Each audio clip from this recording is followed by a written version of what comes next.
What goes around comes around. Welcome, everybody. If Coach Koziak and Team 61 are to go 1-0 on this season, it's not going to start on the sunset coast of Lake Michigan. We're going to be on the sunrise coast here. Sailor Nation Sports coming to you across the big pond to bring game number 1 for team number 61 this year for head coach Matt Koziak. It's absolutely a beautiful night here in Manitowoc, Wisconsin. The teams are on the field. We will be back shortly with 22 minutes and 38 seconds until kickoff. We're going to give you a quick break, but please come right back because we've got a lot to give you.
Sailor Nation Sports is on the air. We're on the sunrise coast of Lake Michigan, everybody.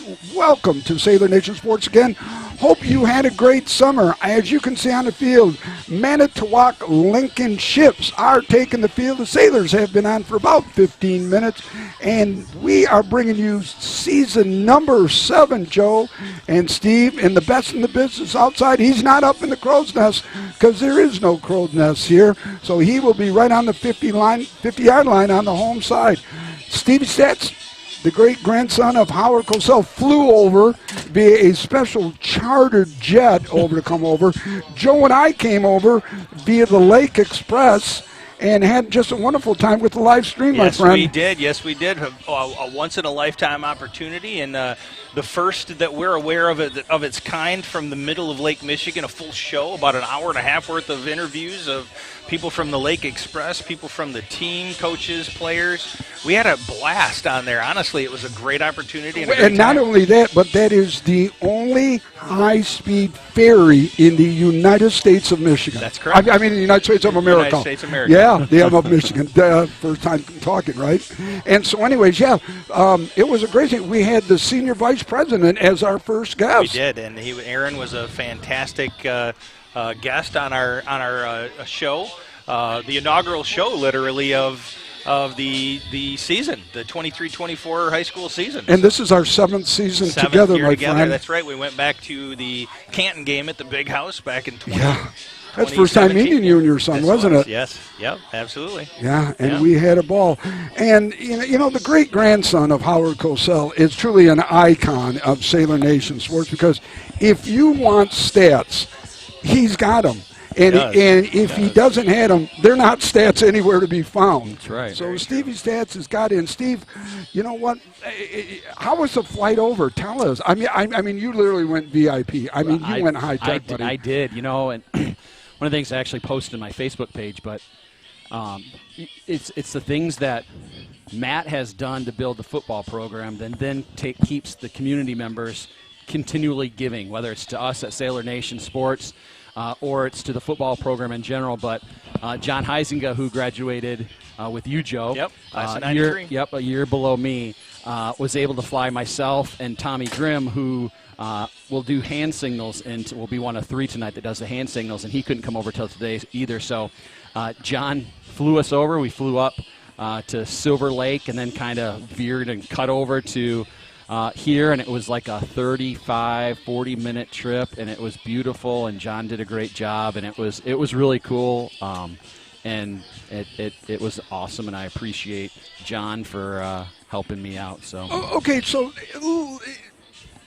if I were to ask John, hey, buddy, do you think you'd fly a Big Red over? Do you think I'd go like in cargo or something like that, or he'd just say, fly you over? Hey, yeah, with you guys? have you seen those signs, like the messages Yeah, that they what it drag is? behind the plane? That's probably I did note Just strap me behind up. behind the back seat there was a little like compartment that you could probably be tucked in. I could be tucked in. I'm not sure. There might be a door that opens. up back there, Exactly too. right. Okay, so it's a Mona Shores thing as well up in the cliff.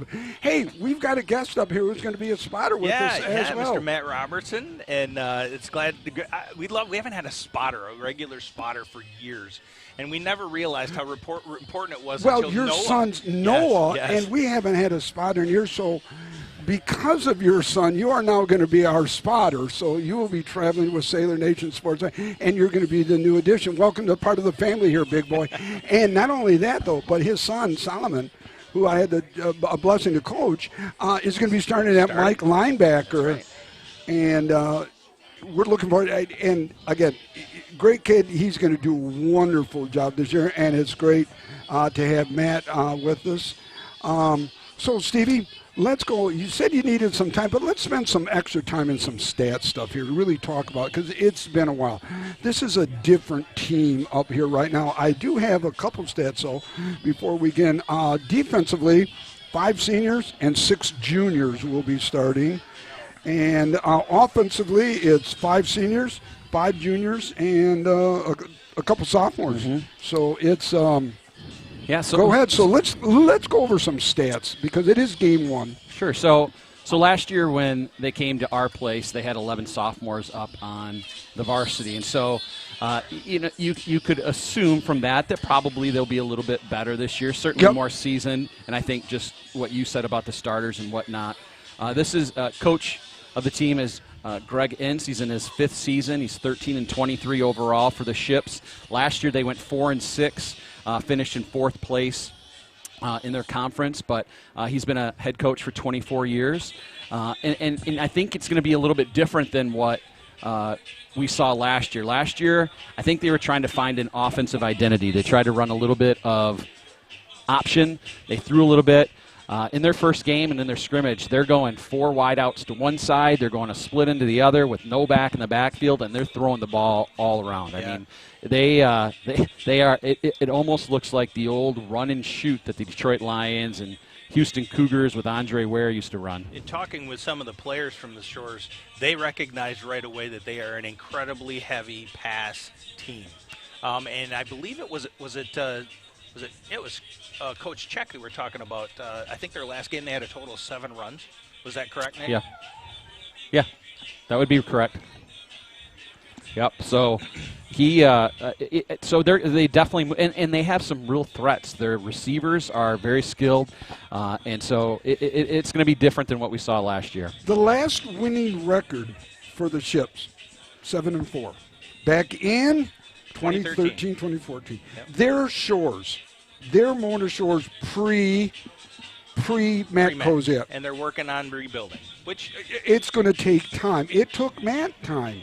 we had an opportunity to sit with Coach Enns a couple of different times. When he was in Muskegon, we interviewed him as part of our pregame show, and we had the opportunity when they did the combined team dinners and kind of social activities last night.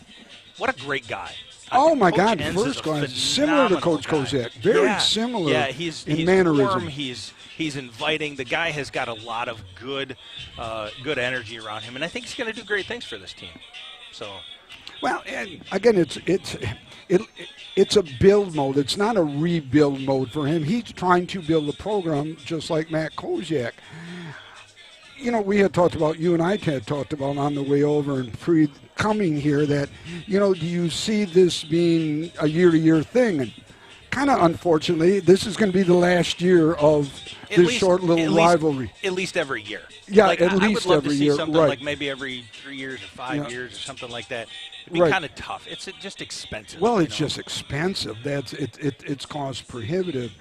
We did have confirmation that we do have game one inked in stone already. We'll save that for later on down the road. It'll be a team from the east side of the state, and we'll get into that later on.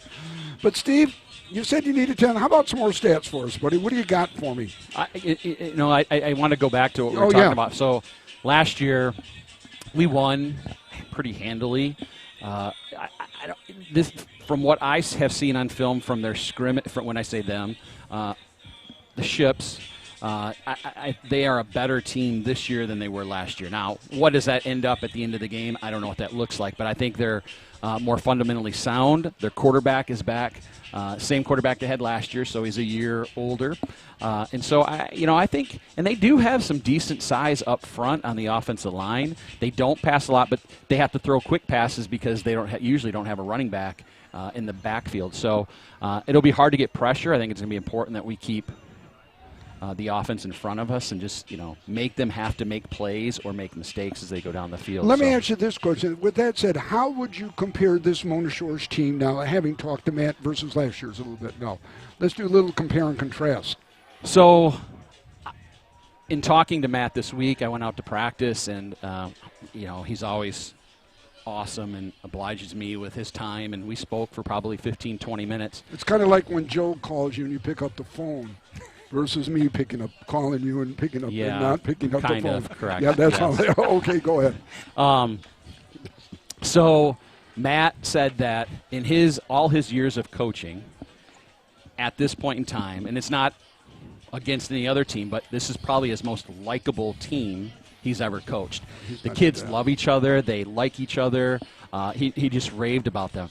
I mean, we lost a lot of skilled players. We lost a lot of good players last year. We lost Demir Farnham. We lost Jalen Vinton, kicker Caden Pulaski, Sam Wahlberg. I mean, but we have linemen coming back. We have very skilled players coming back. We have our quarterback back, who, as a sophomore last year, we talked about this almost every game on the air, how much he improved. It was amazing, and he finally started the element in the Reese Puffer game of running the ball.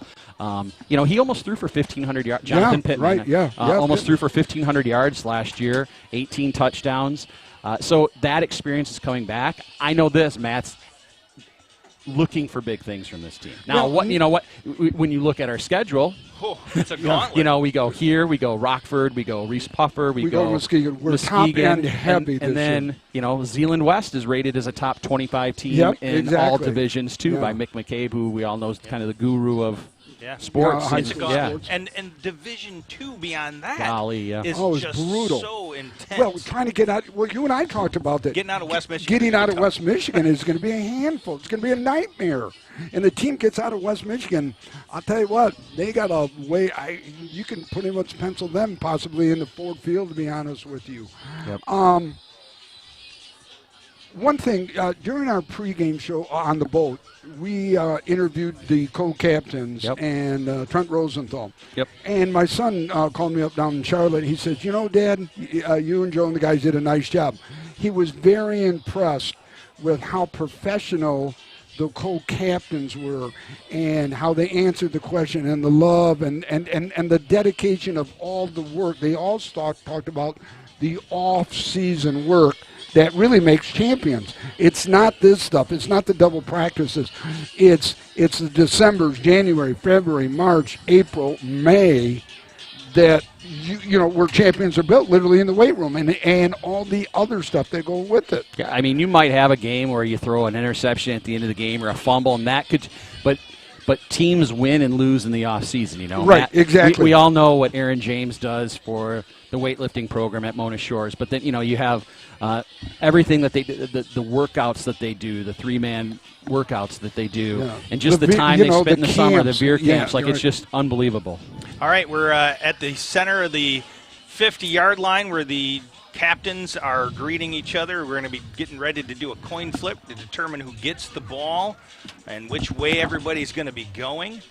Once we're done with that, we'll make sure you guys understand how this game is going to be working out from left to right and right to left, and then we'll take a quick break as we get into a lot more of what we have for stats and surprises throughout the game. So let's kind of keep an eye on the center of the field. Again, captains from both teams, the Ships of Manitowoc-Lincoln and the Sailors of Mona Shores. Here we are on the sunrise side of Lake Michigan from Manitowoc, Wisconsin. Coin is in the air. About ready to see which way we're going to be going. The sun is setting behind the press box here on the home side of the field. Looks like the Sailors won the toss and elected to defer.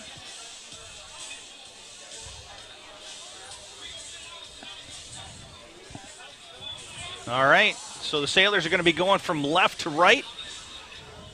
The Ships are going to be receiving first, so the Sailors will be getting the ball in the second half. You'll see the Sailors kick off here in about another 18 minutes, but until then, we're going to take a quick commercial break, and we'll be right back. We've got your home and auto covered. Combine your home and auto with Lake Michigan Insurance Agency, and you could save $650. That's like 325 gallons of gas, or 21 sets of comfy sheets. So, trust our experts to find the perfect amount of coverage for you, making sure you're covered when you need it and how you need it. We shop a variety of insurance providers, industry leaders like Citizens and Frankenmuth Insurance, to make sure you get the highest quality coverage at the lowest possible rate. In Muskegon County, trust Ryan Rozicki to start a quote for you today. Visit Ryan at our Norton Avenue office in the Park Place Shopping Center near Goodwill and Pites and Courts Restaurant, or visit lmcu.org/insurance to get started.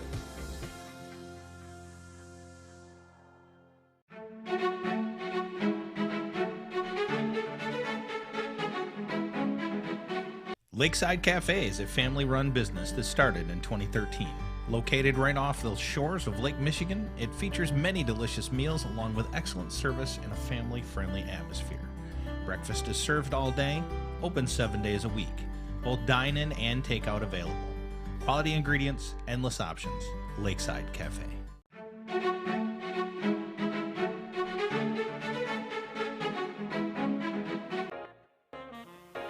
Looking to buy or sell? Look no further than our broadcast booth sponsor, John Vandervelde at Nexus Realty. Give him a call at 231-759-3634 or go see him at 880 West Broadway Avenue in Muskegon. Nexus Realty, team-based real estate professionals.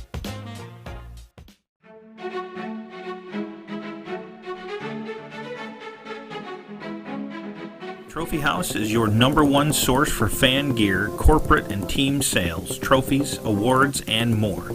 Visit them in their new showroom, right next door from their old showroom on Henry Street. If it can be logoed, they're your resource. Your brand is their business.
Want to welcome everyone back. T-minus 14.19 seconds remaining until kickoff. It's game number 1. Wow, we've got a little bit longer than that. In Manitowoc, Wisconsin. And Stevie, we got some keys to the game, buddy. All right, keys to the game. So for Mona Shores, it's the first game, so you want to limit mistakes and turnovers. And by mistakes, blocking assignments, you're going to have some of those in the first game. You're playing a defense you haven't played before.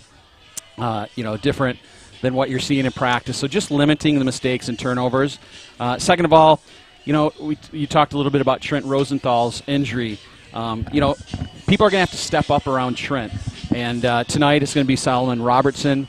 I think talking to Coach Koziak, he was extremely impressed with how he did in the scrimmage the other night.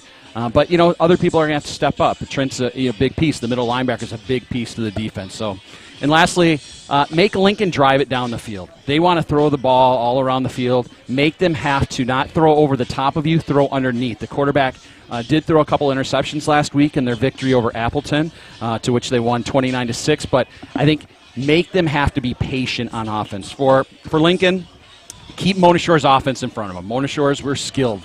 We have a lot of great athletes. And so they have to make sure that they keep them in front of them and keep them from, basically turning into a track meet. Lincoln's going to have to force turnovers, no doubt about it. And then for Lincoln, you're going to have to move the ball down and keep the chains moving, keep the ball out of Mona Shore's hands. If they can do that, great, but it's going to be tough. Mona Shores is a tough team this year, but I also, as I said earlier, I think Lincoln's improved as well. And, compared to last year they were 0-1 coming into the Mona Shores game. They're 1-0, so they clearly have confidence, and they won quite handily last week. So, those are my keys to the game. We'll see how it goes. We've had some injury bugs over the summer as well. Luke Emmons has been cleared 100%. Tore his ACL in the first game of the playoffs, was done. Had not re-injured, but meniscus was bothering him a little bit, so doctor shaved it off. He's good to go. Andrew Breaker pulled a hammy a couple weeks ago. He's healed. He's good to go. Obviously, Trent Rosenthal will be out for minimum 4 weeks. Hopefully we'll have him back by week number 5. Hayden Terpstra. Yeah, Hayden Terpstra is not starting right now, but we may see him if needed. He did practice this week. Yes, he did. According to Matt, felt pretty good. Yeah, I talked to his dad today and multiple times. Still going through rehab, working it real hard, but he feels real good. So, like you said, Steve, other guys are going to have to step up. Yeah, and key returners, and I can name a bunch of players, but just, for the sake of time, we have Luke Emmons, Jonathan Pittman coming back at quarterback, Andrew Baker, Jamari Taylor. He had a great season last year. Absolutely. So, the pieces are there, which is so different from the past, right? So in the past was, and when I say the past, pre-Matt Koziak, was you might have an okay group, but then it was like, after that. Now it's just, we're just reloading, and they keep on coming. And the development of the younger, of the lower-level programs to the varsity, and so it's we just keep reloading. We got a minute here. We'll go over that starting defense. At Sam will be Chase Thalman, 6'2", 205 senior. The nose guard, Jeremiah Love, 6 feet, 295. He's put on 30 pounds during the offseason. At tackle, number 60, Jamari Taylor, the junior, 6 feet, 265. DN Hunter Kruger, 5'10", 182, a junior. Mike linebacker, Solomon Robertson, 5'10", 187, junior. Will linebacker, Andrew Baker, 6'1", 210, senior. Your rover, James Starr, 6 feet, 177 pounds. He's a junior. Defensive back, Omari Hall-Brown, state champion, the 4x100 relay, 5'9", 160, senior. Free safety, Amari Richardson, 5'6", 142-pound senior. Strong safety, Micah Carefell. He's a twin. He's 5'10", 190, junior. And another part of that 4x100 relay team, Coriante Bothwell, 5'11", and he's 170 pounds. He is a junior. That's your starting defense for Coach Check tonight.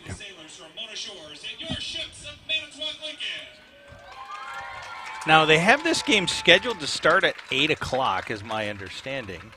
At least that's what we were under the impression. And the team is not out there for the national. Oh, it's the school song. Sorry, I thought they were getting ready to do the national anthem. But the Sailors are not on the field yet. And I don't know if they're going off of the 8 o'clock start time or if they're going off of what was on the scoreboard. We'll soon find out. Got to have a shout out again to the best in the business, Kim Makotis, on the camera. He's giving us the great work on the on the camera. And we're missing Cohen Holman, who is unable to make the trip over here due to a soccer obligation. He's on the varsity soccer team, and he is unable to join us. He'll be joining us for next week's game against Rockford back at home.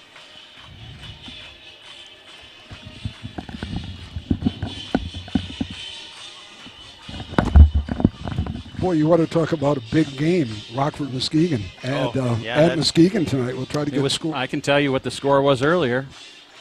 Oh, that's right. They're playing. That's correct. Oh, that's right. They are playing right now. 21-0. It was 21-0. Muskegon? Rockford. Let me get an updated score for you. No way. See, God, I thought Muskegon. Let me give you an updated score. Yeah. 27-0 Rockford in the second quarter. We're going to take a moment for the national anthem here. Okay.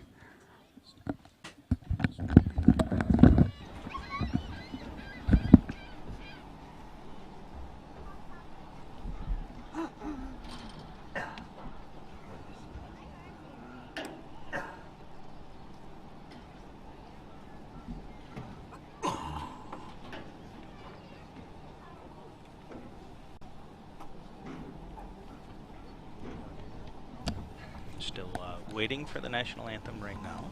I'm not sure exactly what they're waiting for, but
there we are with the national anthem complete at our first football game of the season. Okay, team. So we found the team. Joe and I were looking for the team. It's right behind and to the north side of the visitors' stands right over there. Because it's a walk to where they came from in the locker room as well. So just going back, so Rockford is up 27-0 over Muskegon in the second quarter. And Reese Puffer had a big win over Grand Haven last night into today. Should we go to our Pigskin Pick'ems real quick before Oh, yes, we going? should. Yes, we should. Sure. So the Pigskin Pick'ems. All right, I'll go first, all right? So oh, look at. Remember, we had this last year, Nick. Yes, here we go. Boy, I'm just going to be So go ahead and start us off, Stevie. Okay, here we go. So I chose 3 games this week. We'll choose 3 every week. So I had Rockford at Muskegon, Reese Puffer at Grand Haven, and Spring Lake at Montague. So, Nick, you chose Muskegon. Yeah. I chose Muskegon. Joe chose Rockford, which is looking really good right now. Yes, you are. I chose Rockford because of their depth and their strength. I just think that there's an overwhelming team to bring the number of people that they have this early into the season against untested, game speed is. Muskegon's bringing back 9 starters. Hold on, but I'm talking about this season. It's the first game, and to come against a team like Rockford, I just think that they'd overwhelm their teams this early in the season. Nick, okay. He wouldn't have said it there if they were losing 27. Well, I understand that, but when you bring back 9 starters from a team that went to Ford Field. Who's winning right now? Well, Joe, you. So moving over to the Puffer Okay, Grand fine. Haven game. Nick had Puffer, Steve had Puffer, Joe had Puffer, Puffer won. So there we go. And then Spring Lake Montague, that game was last night. Nick chose Spring Lake, Steve Montague, Joe Spring Lake. So Joe's in the lead. Yes, Joe is. Steve didn't do so well in his picks. After winning last year, might I add, for the season total. I started off a little slow, but I did win overall. But So, but Twice. but Spring Lake won that game. And last the reason night. I took Spring Lake in that one is they're coming out. They're kind of similar to Reese Puffer, but 1 year ahead. Brand new coach came in last year. This is the second year, and they lost a heartbreaker to Montague last year. Yeah. So I think they came in with a little chip on their shoulder, and obviously. And not only that, but Spring Lake just passed a huge bond proposal, and they will be building an indoor practice facility, full football length and everything, and it'll be up and running next year. So Steve and I were chatting back and forth about, he raised some money and stuff like that. And I made the comment, and we're very well, based on, and Steve says, based on last year. Who threw up last year again? Twice already that he won the pink sickness. So I'm just leaving that out there. Okay. I just want to say that it's looking pretty good for me to go 3-0. Yes, it is. Good for you. Yes, it is. All right, we're getting ready for a kick-up. Jeremiah Love getting ready to kick. And this young man has got a foot. We're underway here. It's a high-end over kick. It's going to be taken to the 25-yard line. Oh, nice coverage by the kickoff. And he didn't get a yard. Now, we'll give him one. Ball's going to be 1st and 10. No, they're marking it right at the 25-yard line. So 1st and 10 for the Chips as we begin season 61 of Mona Shores football. Glad that you are with us. Once again, we are on the Sunrise Coast of Wisconsin. I keep getting screwed up here. In Wisconsin, beautiful Manitowoc, Wisconsin. It's Lincoln High School with the ball first. They come in with a record of 1-0, having won last week 29-6. And so this is what you're going to see a lot of. You're going to see a lot of quads, which is 4 receivers to this side, and then a split end with no back. And they'll be looking to get the ball out of their hands quickly. And there's a fumble. Andrew Baker recovered. Sailors are going to get the ball. It's going to be marked at about the 26-yard line. Andrew Baker with the recovery. Andrew Baker, will linebacker with the recovery. Be 1st and 10 Sailors. Ball's going to be marked at the Chips. 20. So we know Matt likes to go for the home run jugular, ball, baby. right? So what do you think, Aaron? What do you think? Let's call it out right now. I think he throws right away. Gets a dagger in him. Here's your instant replay.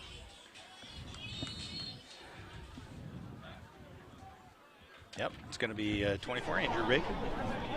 Pittman at quarterback. We'll go over that offense in a minute. Coach Kozak sending in a new play. Oh, we're doing something different this year, too. There's three coaches, red, yellow, and green. Coach Kozak will not be sending plays in today. He'll call them. He's not signaling them in. There it is. Carafel. Carafel is going to pick up 9.5. We'll see if they give him the first down. No, he'll be just about a half a yard short. It'll be 2nd down and 1. Let's go over that starting offense in just a minute.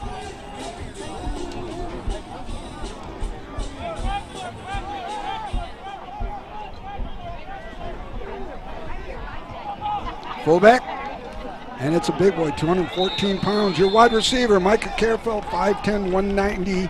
He's a junior. Your left tackle, Vince Coleman, 6 feet, 255, sophomore. The left guard, Eric Gould, the veteran senior, 6 feet, 245. Luke Emmons, the 4-year starter, the only member of this team that went to Ford Field to bring home a state championship, 6'3", 315.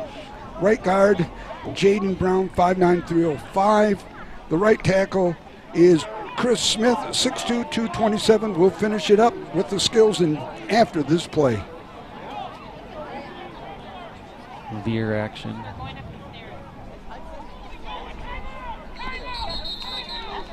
Coach calling an early timeout. He was screaming. He's not happy with something. Let's go over those skills. One slot, Amari Richardson, 5'6", 142 senior. The quarterback, Jonathan Pittman, 6'1", 221 junior.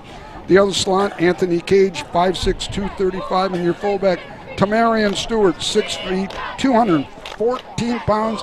He's a sophomore. Steve, what do you think? Why the timeout? What didn't he like that he saw out there? Either Jonathan Pittman or the backfield, someone misread the hand signal. No doubt about it. Okay. Because I saw him turn to one of the coaches and ask what the signal was, and he told him, and so he so let's go over the different signal calling this year, because Matt used to signal, and then the other two would do fake. What's going on this year? Well, Matt is telling them the plays, obviously, and then one of them is what we would call live, and they're the ones that singling it in, and 2 of them are dummies. Right, and it's hand posturing by Matt too, I was told.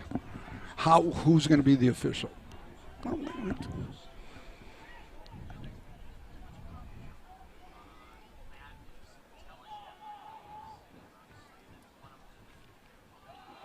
Stewart going to get the ball around that left side. He's going to be in. It's going to be a touchdown. Mona Shores. McCorvey Hill.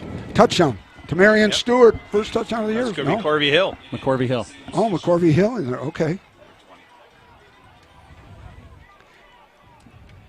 Sailors go up at the 10:35 mark here in the first quarter after the turnover by the Ships. It's a good seal on the left side for Corvey Hill going around, and he walks in pretty easily. Swinging gate going from the left and right tradition with Coach Koziak. Ships not sure how to line up.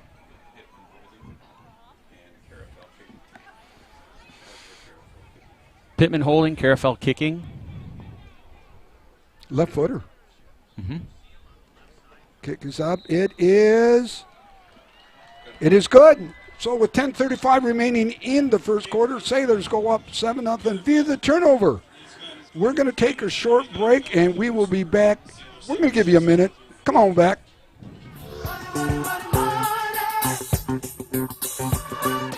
Like football, financial victories require a sound game plan and a commitment to your success.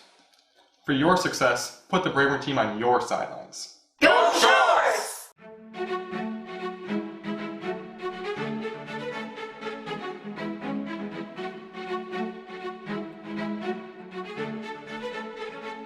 Blended Furniture Market thanks you, Mona Shore Sailors, for your support. Have a fantastic game. Try your best and make a difference. Come shop with us down the road at Blended Furniture Market. Visit us on Facebook and Instagram. Go Sailors!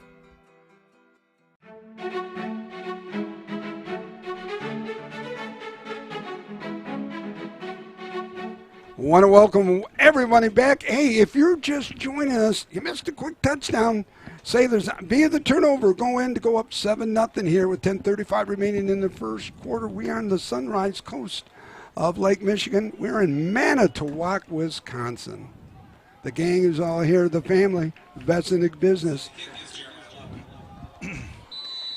Reading some of the comments on our YouTube feed. I'll get to those here in just a second. You know, they must have saw something on the kickoff because he's not kicking it.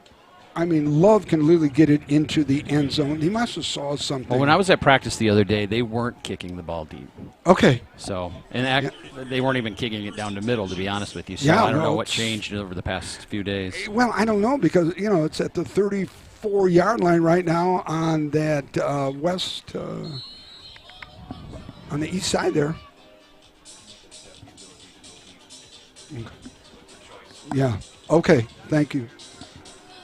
So I see Florida, I see Las Vegas, I see Arkansas, and I'd love to see some more people of where we're watching our broadcasts from. Georgia as well.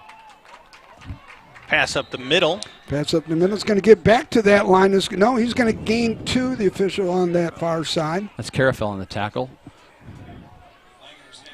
Brings down a second down and 6, so it'll be a gain of 4. Solomon's grandma's watching. I'm sure you already knew that, didn't you? And Grandpa, that's right. Hi, Grandma and Grandpa. I hope you're enjoying the broadcast. Trips to the right, split to the left, empty backfield. Going down with short little pass. Got a guy over in the wings there.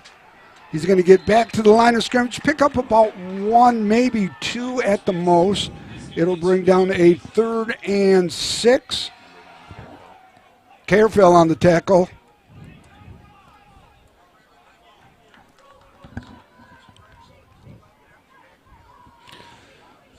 So they've run 3 plays so far this game and 3 passes for the ship. So Quad to the left, split to the right. We're empty again, kids.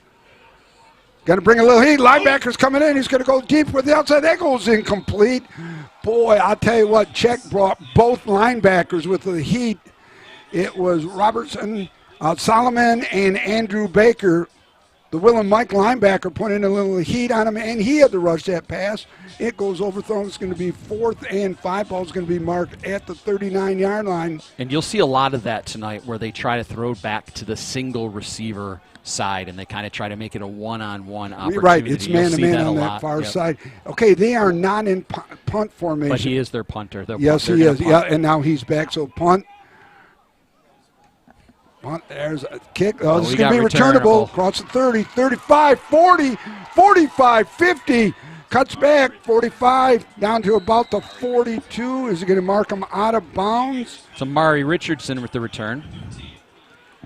No flags on the field. I saw the ship's coaches pointing at something. There will be no penalty. First downs for the Sailors.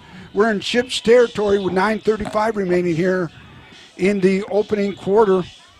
Yeah, I'm not seeing anything suspicious. Maybe a questionable block in the back at the very end of that play, but I think it was after he was out of bounds. We got trips left, split right. Fullback offset to the right. Pittman back to go with the pass. Got a receiver down the seam. Is it caught? Nope. I think it went off the ground. No, incomplete. Boy, he had him down the middle right in there. That was Terpstra. Hayden Terpstra out of the slot formation. Pass was just a little short. And that's one of those fine line passes where you need to put a little something on it, but not too much on it. And that's he kind of caught himself a little bit in between. A little great read. Pass, yeah. Great read by Jonathan. Oh, yeah, and he was open. We got trips left, split to the right. Second down, 10, ball's at the 43. Little swing out to the left. He's going to get through. Cage on the reception. That swing pass has really been gold. It's one of those things where I think you're going to see them go to the well until it's dry. And we have a flag down, but they sent the middle linebacker too, and we had it blocked on the outside, and we talked about how important it is the receivers to block on the outside, but they sent the linebacker, which then opened it up, but it looks like it's coming back. Looks like it's going to be a penalty against look on the Sealand. instant replay to see if we see anything. That must be a hold up front. That's what I'm guessing. Or a block in the back on that far side. Did he signal it yet? I haven't seen.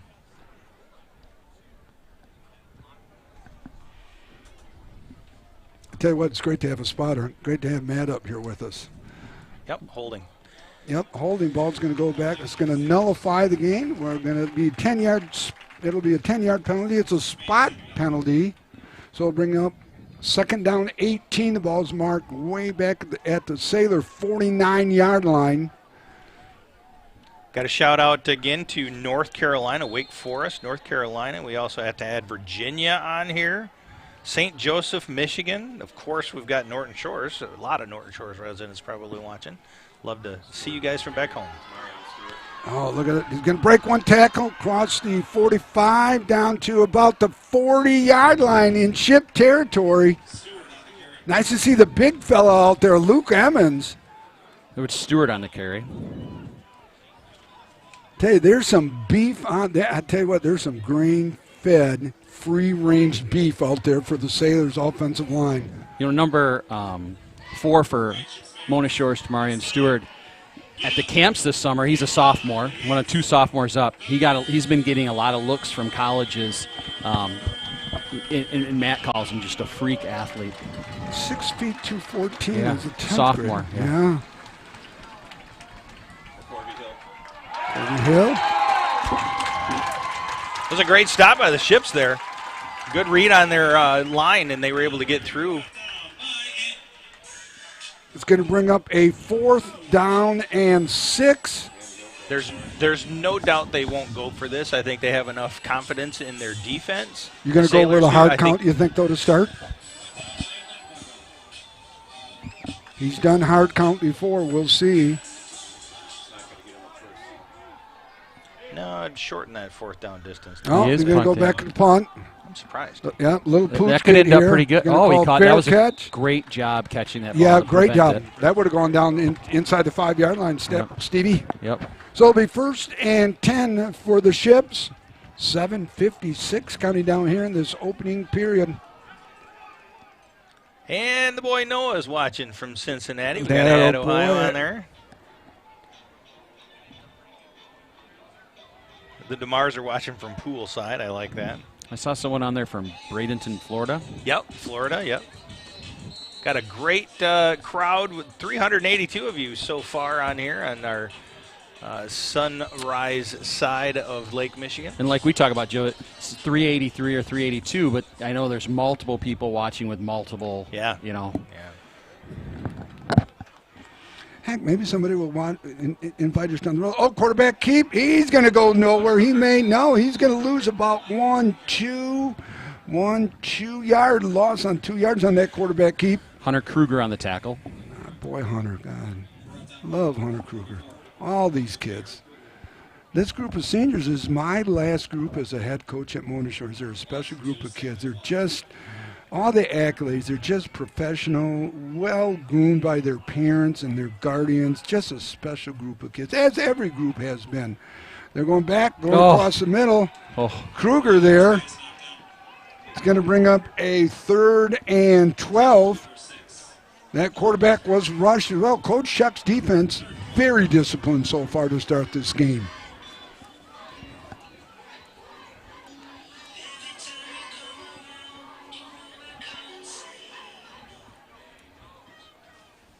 Trips to the right, split to the left, fullback, offset to the right of the quarterback. He's back to pass. That's going. Looks like a little screen.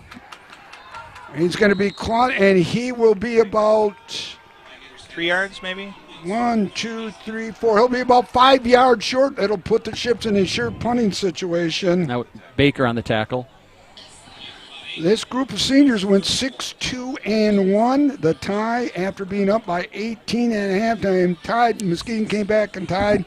They were conference champions, though. Are you talking about when they were in JV? JV, yep. Jerry Holden is watching. He was my defensive coordinator at the time. Noah Dykstra was my offensive coordinator.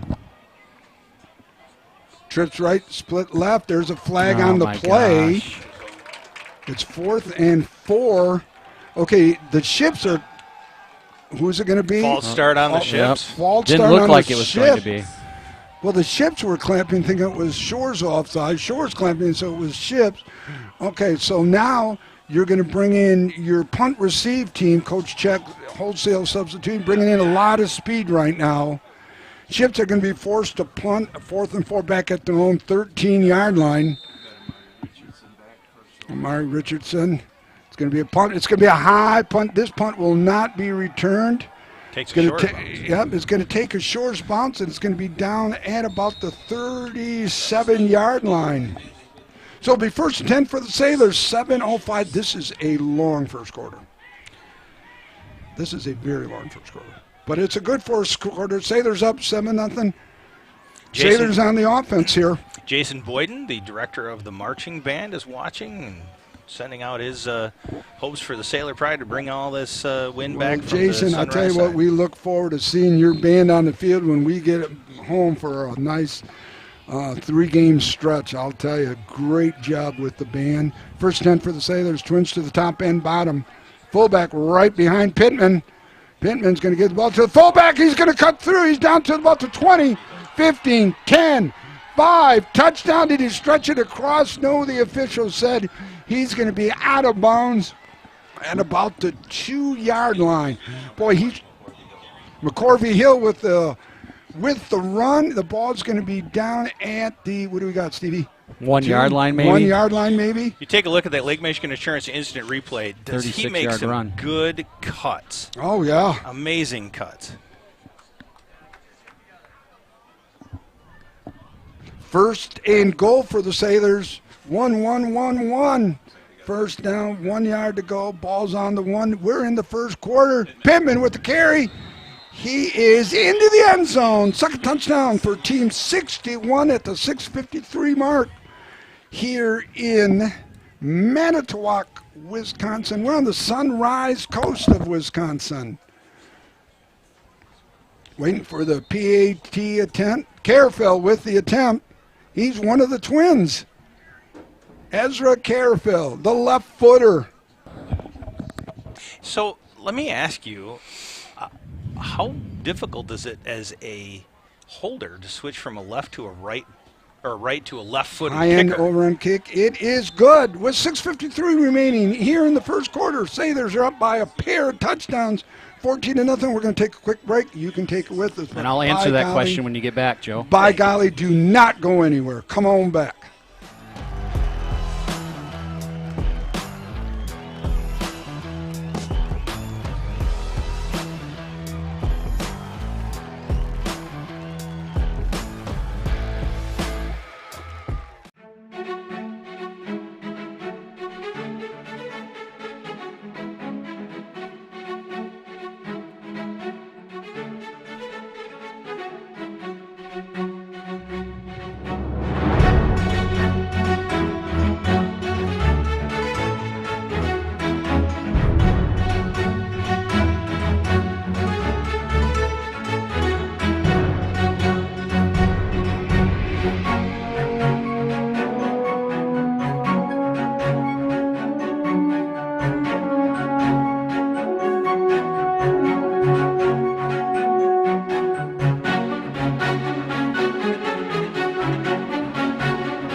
Want to welcome everyone back. Manitowoc ready to receive 4-3-2-2 formation for their kickoff return team.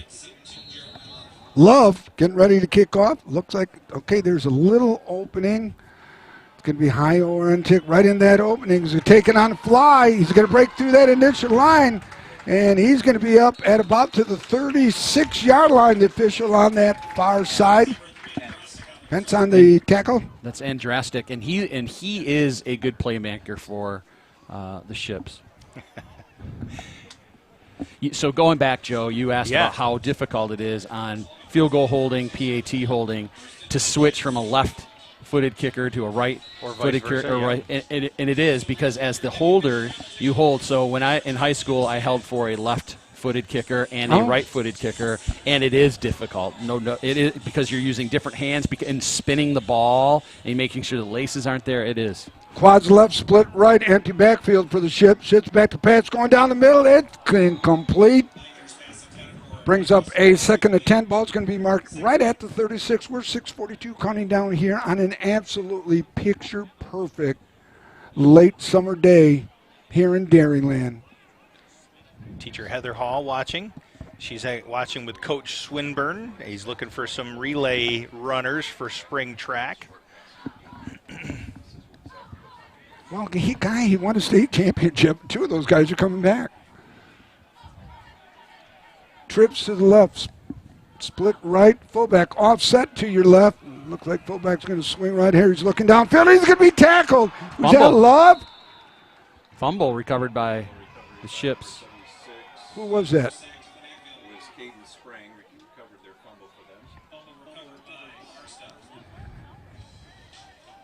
So who got through the line on that? Let's take a look in this instant replay here.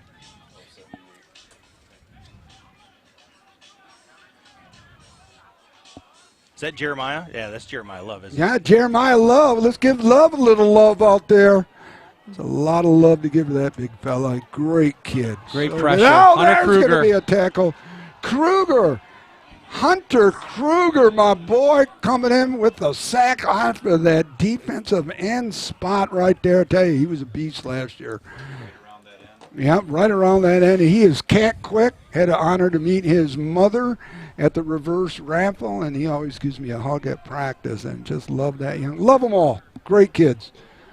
Quads to the left, split to the right. Got to be 4th and 15. Yeah, 4th and about 20, 21. Yeah. The end over end kick's going to take a nice little roll for the Ships. They're going to let it go down to about the 41-yard line. We'll make the 41-yard line. 5:26 remaining. We're still in the first quarter. Sailors up 14-0. Quick break. Yeah, we'll stay here. We're just going to stay here? All right. righty. Sailors are on the field. So what do you think, Stevie? What are you going to see here now? Let's go over some stuff. Pass, run, mix it up still. You're going to mix it up. I mean, they've been running pretty successfully. Yep. think you've got to stretch the legs on almost every aspect of your game here. You've got to see what you have as far as work. Yep, we got trips up, little swing to that left side. He's going to pick up the first down. Who was that? Was that Terpstra? Hayden Terpstra on the reception. Good to see Terp out there after. Boy, I tell you, it was a brutal injury during lacrosse. Had to have some screws put in, this and that. His dad was telling me. Had a nice shot with Mom and Dad tonight at dinner.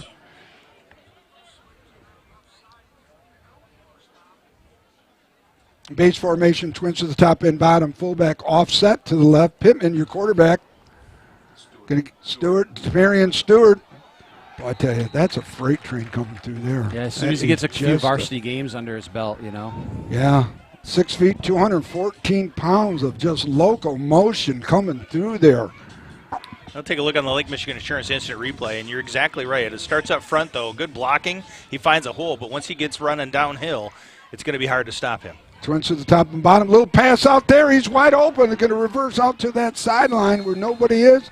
Get the first down.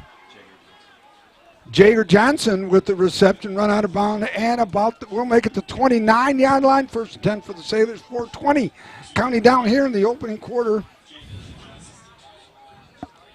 Base formation, motion to the right. Fullback Stewart is going to get the ball. Oh, he's plugged up. He's running. He's still standing up. He's still. Oh, boy, they blew that whistle way too soon. Yeah. It looks like Stewart beat the guard pulling across the line, and that's who he ran into. It's going to be a gain of 3. It'll be 2nd down and 7. Ball's going to be marked at the 26. We'll make it 24. No, we got a whistle. Quick whistle here. There's a flag on that far side. It's going to be a false start on the Sailors.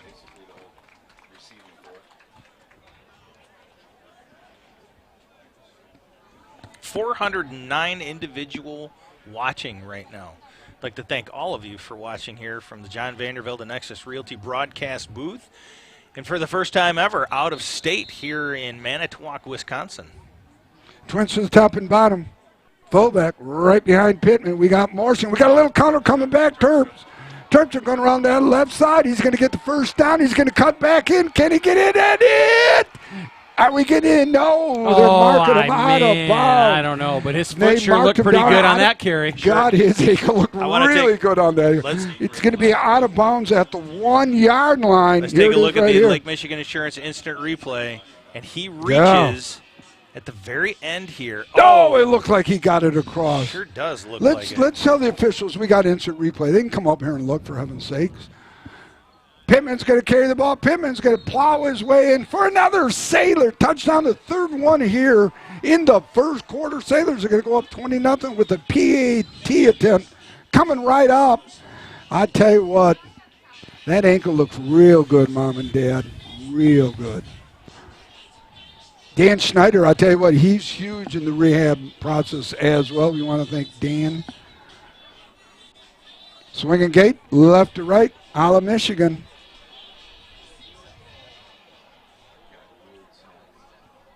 Gould snapping, Pittman holding. Flag.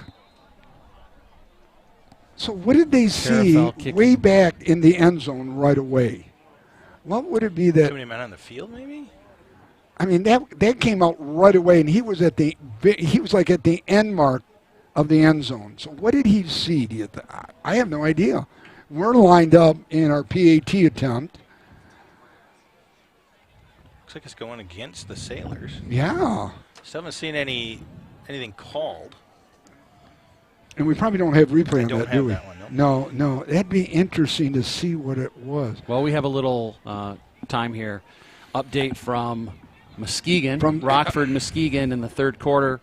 Rockford is still up 27-0. And wow. Rockford's bringing 102 players strong this year on their varsity. Mona Shore's freshmen had their game canceled in Jackson because of heat, picked up Schoolcraft, and they're probably playing right now at Sailor Stadium. They're done. They're done? Yep, Do we got a score?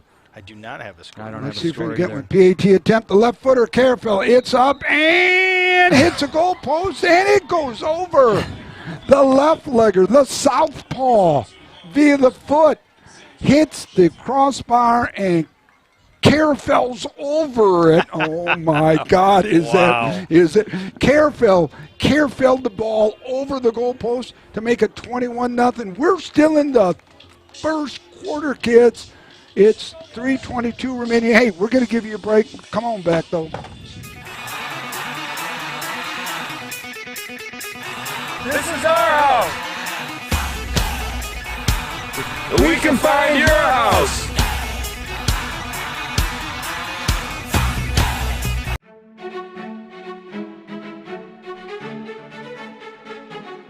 Moving is always a battle. Well, it's Green Door Movers to the rescue. We're the Movengers. We can fight the moving battle for you in a green, environmentally friendly way. Our green vested heroes have a 5-star Google rating. Give us a call today.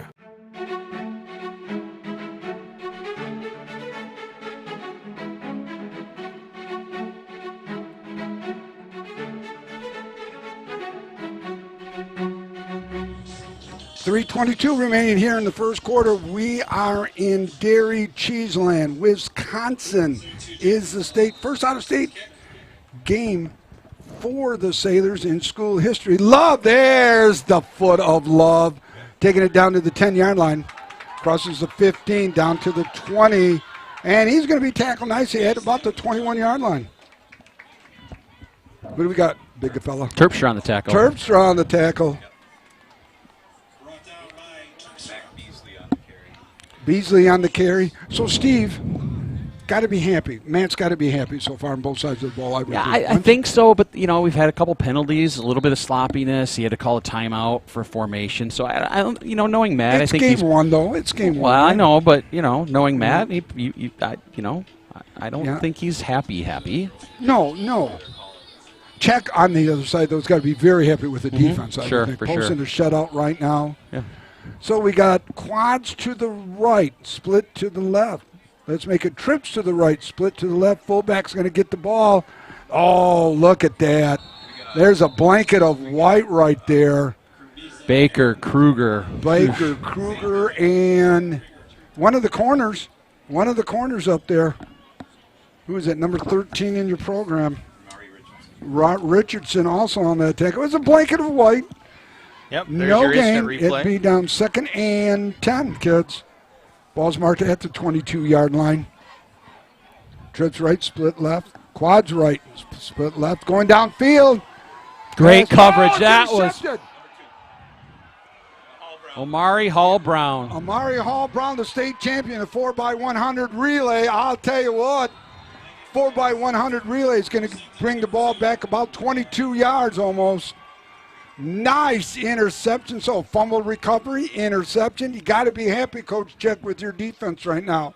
Wow. What coverage. What a catch.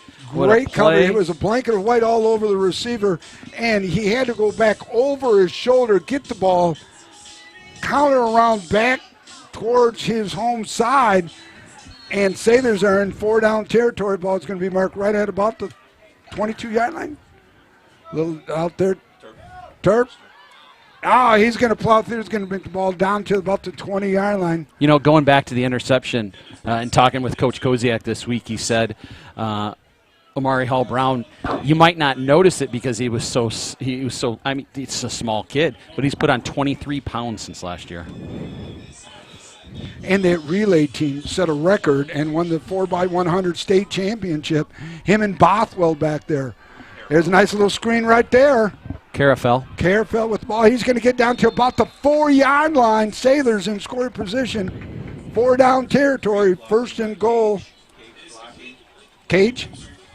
Blocking. Yeah, Cage out there blocking. Like a little slip screen out there. So ball's going to be 1st and goal. Ball's marked at the 7-yard line. Base formation. Twins to the top and bottom. Fullback offset. Twins. Down receiver. Oh, just off the outstretched hands of Yeager Johnson. Pittman probably wishes he had that back because he was open. Here it is on instant replay. Oh, he's open just a little bit. Yeah, he threw it where he needed to throw it. Yeah, right. It's always nice to have an all-state quarterback, former all-state quarterback to your right, isn't it? It sure is. Stevie Stead. Sure is. Twins to the top and bottom. Fullback behind Pittman. We've got motion. Fullback with the ball to Marion Stewart. Touchdown with the Sailors. Wow. This is going to get out of their hands. It's going to get out of hand awfully quick here. We'll be in running clock mode by halftime. Throw up the yellow flags, boys and girls. 1:42 counting down. It's the first quarter. Swinging gate. You think we'll see a change in the swing gate? Just yes, we will. Yes, we will. It's going to be a little screen. Is he in? Touchdown. Did I call that? You also call it a touchdown, too. So it's well, a 2-point conversion. Okay, 2-point conversion. But the point is I called the formation knowing that he wasn't You going to did. kick. Did you hear that, Steve? I called it. Nick's really proud of himself when he gets one right, isn't he? I got that one he wants right. everyone to know. Yeah, that's right. Hey, 422 people. Hey, I got one right. Well, how'd only you do? because you brought the point.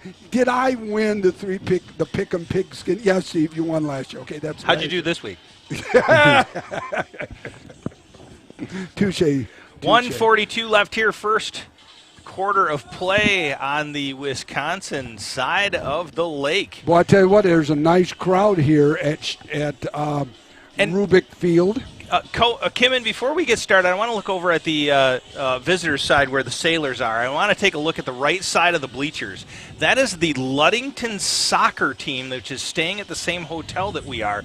And they found out that we had this game, and they said they were coming to watch us tonight. So all those guys in the orange are the Ludington soccer team. We certainly want to welcome everybody from Ludington. Is awesome. Yeah. And Manitowoc allowed them to come in for free. Oh, so how nice is that? So if there's generous. anybody listening from Ludington and watching this, maybe their kids send them a text. We want to welcome you to Sailor Nation Sports Network. Okay, kickoff. Love. Going to send a little love downfield right now. 4-3-2-2 look. Love. That's the foot that we've grown up to see. Down to that far left, and that's what Coach Check likes. That's what Coach Check loves about his kickers. In the past, it's always been, downfield deep to the 10, but always left side. He likes to work with his kickers as well. So it'll be first and 10 for the Ships. You know what? I just got to go off a little script here a minute. I think the ship is sinking. I think the ship is sinking. I mean, it's early. Yeah, but it's taking in water right now. It's kind of like the Titanic. Wait a second. Are you saying you have been on script at any point in a broadcast before? That's a good point, too. Of all the years that we've been together. Yeah, this is true. Yeah, have I ever had a script in front of me? And have you ever shared this script with anyone?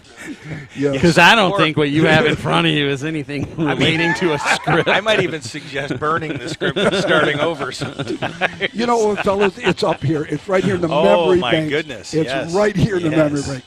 So we got trips to the left, split to the right. Fullback is offset to the right. Going to give to the fullback. He's not going anywhere. Sit down, son. Jeez. He's going into the teeth of that 4-2-5. And then for good measure, Love just falls on top. Get a love. Here's a little love from Love. Let me give you a little love from Jeremiah Love. Lake Michigan Insurance Instant Replay shows that defensive line just hugs the middle of it, nowhere to go, and you push it straight on through. God, look at Love. Love just really gave it some in there love. as well. Trips to the left, split to the right. Fullback now offset to the left. Trying to communicate with the quarterback. They may not be sure what they're doing. We're going to see here. Quarterback's going to be back to pass. A little slip screen out there to the left. He's going to get some yardage, and he may pick up the initial first down of this game for the Ships. If you want I thought we'd see more of that than we have so far. They have a couple athletes that if you get them in space, they're capable of that 5 to 10 yard Jamari gain. Richardson on the tackle. And I thought that's what we would see more of. And Carafel. Quads to the right. Empty backfield, split to the little cross. And across the middle, it goes incomplete. Yeah, he's not letting what skilled kids you said do what they do best. He's been going downfield more. But even, you look at that, I mean, that's a drag route, a cross route. And it's a pretty simple pass in the quarter, Gator just throws it hard where it's just get him the ball and let him run and go. They're just not in sync little tonight. Screens over here, little stuff like that. slants, bubble screens over there. Okay, we got a flag. Quads to the right, split to the left. It's going to be a flag against the Sailors. It'll be a Sailors. It'll be an encroachment. Who was it? We don't know who it was, do we? Okay. Kruger. Nice crowd for the Sailors over on that far side. Lights coming up here. I don't think that the Ships have been on the positive side. I think you're right. Steve, I agree with you. I think if you just allow your athletes to be athletes and get them the ball as quick as you can. Quad to the right. Like a little bit of this. Yeah, I mean, just a little bit of that. Let them do what they do. It's going to get another first down and some bonus yardage. I mean, if I was Coach Entz, that's what I would. That's what I would do. Don't get cute. Just let them go, and then you know what happens. You start getting some to the outside. Then you get a few sneaky runs, maybe a quarterback drop. Yep. You start doing. But you can't keep banging your head against the wall and getting the same results. You have to keep doing what he's been doing the past couple plays. Right. Trips to the left, split to the right, fullback offset to the right. Quarterback's going to be going on. He's going down across the middle. It popped up. No, it's incomplete. We're down to 9 seconds here in the long first quarter. Oh. Sailors take a look up on the 29-0. Andrew Baker. Pop. Oh, nice. Andrew Baker. He is making his presence known tonight, yes, that's for sure. I mean, he is. What a great kid, hard worker. I mean, they're all great kids, don't get me wrong. Former state powerlifting champion as well 2 years ago. Trips to the left, split to the right. Hey, your son, powerlifting champion at what weight class? 194. Solomon, starting right linebacker. JV. Won the team competition, state powerlifting championships. Pass. Downfield. Okay. He's going to gain about 2 yards. Baker on the tackle. Baker and Love. And we've come to the end of the first quarter here at the Rubik Field. Your score at the end of one, your Sailors currently ranked number 10 in all divisions in the state of Michigan, 29. The Ships of Lincoln High School in Manitowoc, 0. You're up. There's an old saying, you can never have too many officials. The age of the average official is 52 and getting older all the time. We're constantly recruiting new people, younger people to join us. After you register with the MHSAA, look on the website to find an officials association near you. They'll put you in a position to succeed as an official. We all learned a lot from high school sports, and officiating is a great way to give back to the game. There's help wanted, just whistle. Touchdown, Belfield.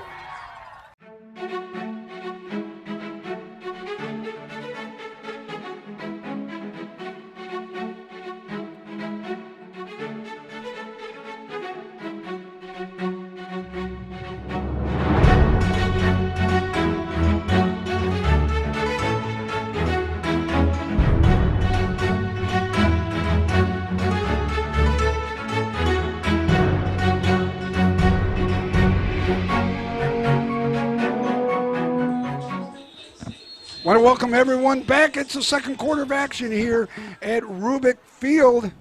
Quads to the left. Going downfield. It's just a short little screen. It's across the middle there. There's going to be another first down. Second first down of the game for the Ships. Baker, Robertson, and Richardson. Baker, Robertson, and Richardson all on the tackle. Boy, Andrew Baker's making himself known at that will linebacker spot. Boy, come across my will. Watch what I'm going to do to you. So a little bit of adjustment here, finding a couple of seams. The Ships are actually starting to move the ball pretty well. Trips left, split right. Quarterback's going to go back to pass. He's going downfield right here. Incomplete. Woo-hoo! Who made the stick there? Who else? Baker again. God almighty. And let's take a look on the Lake Michigan Insurance Instant Replay. The sticks. Look at that. Whoa, my God. The kid's going to have a whiplash after Baker hit that kid. That head went flying back. They're all going to have 24 tattooed on their bodies yes, tomorrow. They are. Oh, my God. Coach, don't throw it toward 24. Just let's go somewhere else, okay? Fullback's going to get the ball. Quarterback's No. keeping the ball on the nice fake. He's going to get back to the line of scrimmage. No. Now he's going to lose about one. That was Baker again. Okay, can we just give defensive player of the week to Baker right now, for instance? Yeah. I It's going think to be you're going to third and see 11. Ball's marked at the 34-yard line. Baker's going to be one of those guys you're going to see all over the field. Well, and that's a nice thing about playing will linebacker. Yep. Smart, but just the speed alone that Baker brings. He can fly all over the field. Reading pass, going back right there. Quarterback's going to keep the ball. Good coverage. Good Great coverage. Oh. That's what you'd call, what they call a coverage sack. They, looking. Solomon did a great job. Robertson in the middle of taking away the drag route, and then by the time the quarterback had to decide, the defensive line was there. Chase Thalman in there on the tackle.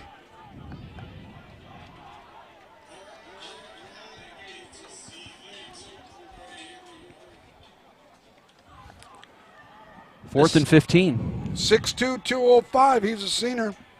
They're going to throw it. Going downfield. Oh. There's an interception. Hey, he could go the distance. He's moving. Oh, and they push him. He's still on his feet. 20, 15, 10, 5, touchdown. Carafel, Micah Carafel is going to take it. Well, he was almost 75 yards for the touchdown. He was almost caught. They tried to strip it, and it almost looked like he was shot out of a cannon after that. Watch, boom, there he goes. Oh, Micah Carafel going 75 yards. Then he almost got him again and broke it. Touchdown. And the Sailors are going to have a running. Now there's no running clock in this second quarter. Probably the Ships wish they were 35-0. Well, do we know what the running clock rules are in Wisconsin? We'll have to have Stevie Stats. Steve I knows don't know all. the answer to that. But I figured because you were going to be here for 2 days that you were going to find that out. Well, yeah, I was going to see what was on Wait, my yeah. list. Thumb through your script. Maybe it's in there. Let me go back. I can't say it. Oh, I'm going to get it here. Boy, it's good to be back. Yes, it is. It's a breath of fresh air with you here. Okay, so what do we got going here? We got a timeout on the field. Okay. So while the Sailors take a timeout, we will go ahead and take a timeout as well. This is Sailor Nation Sports Network here from John Vanderbilt, the Nexus Realty broadcast booth. Don't forget. From truck beds to bed beds, we've got your home and auto covered.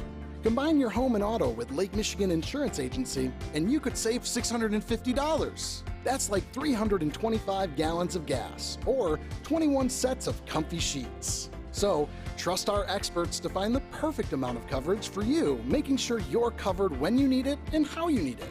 We shop a variety of insurance providers, industry leaders like Citizens and Frankenmuth Insurance, to make sure you get the highest quality coverage at the lowest possible rate. In Muskegon County, trust Ryan Rozicki to start a quote for you today. Visit Ryan at our Norton Avenue office in the Park Place Shopping Center near Goodwill and Pites and Courts Restaurant, or visit lmcu.org/insurance to get started.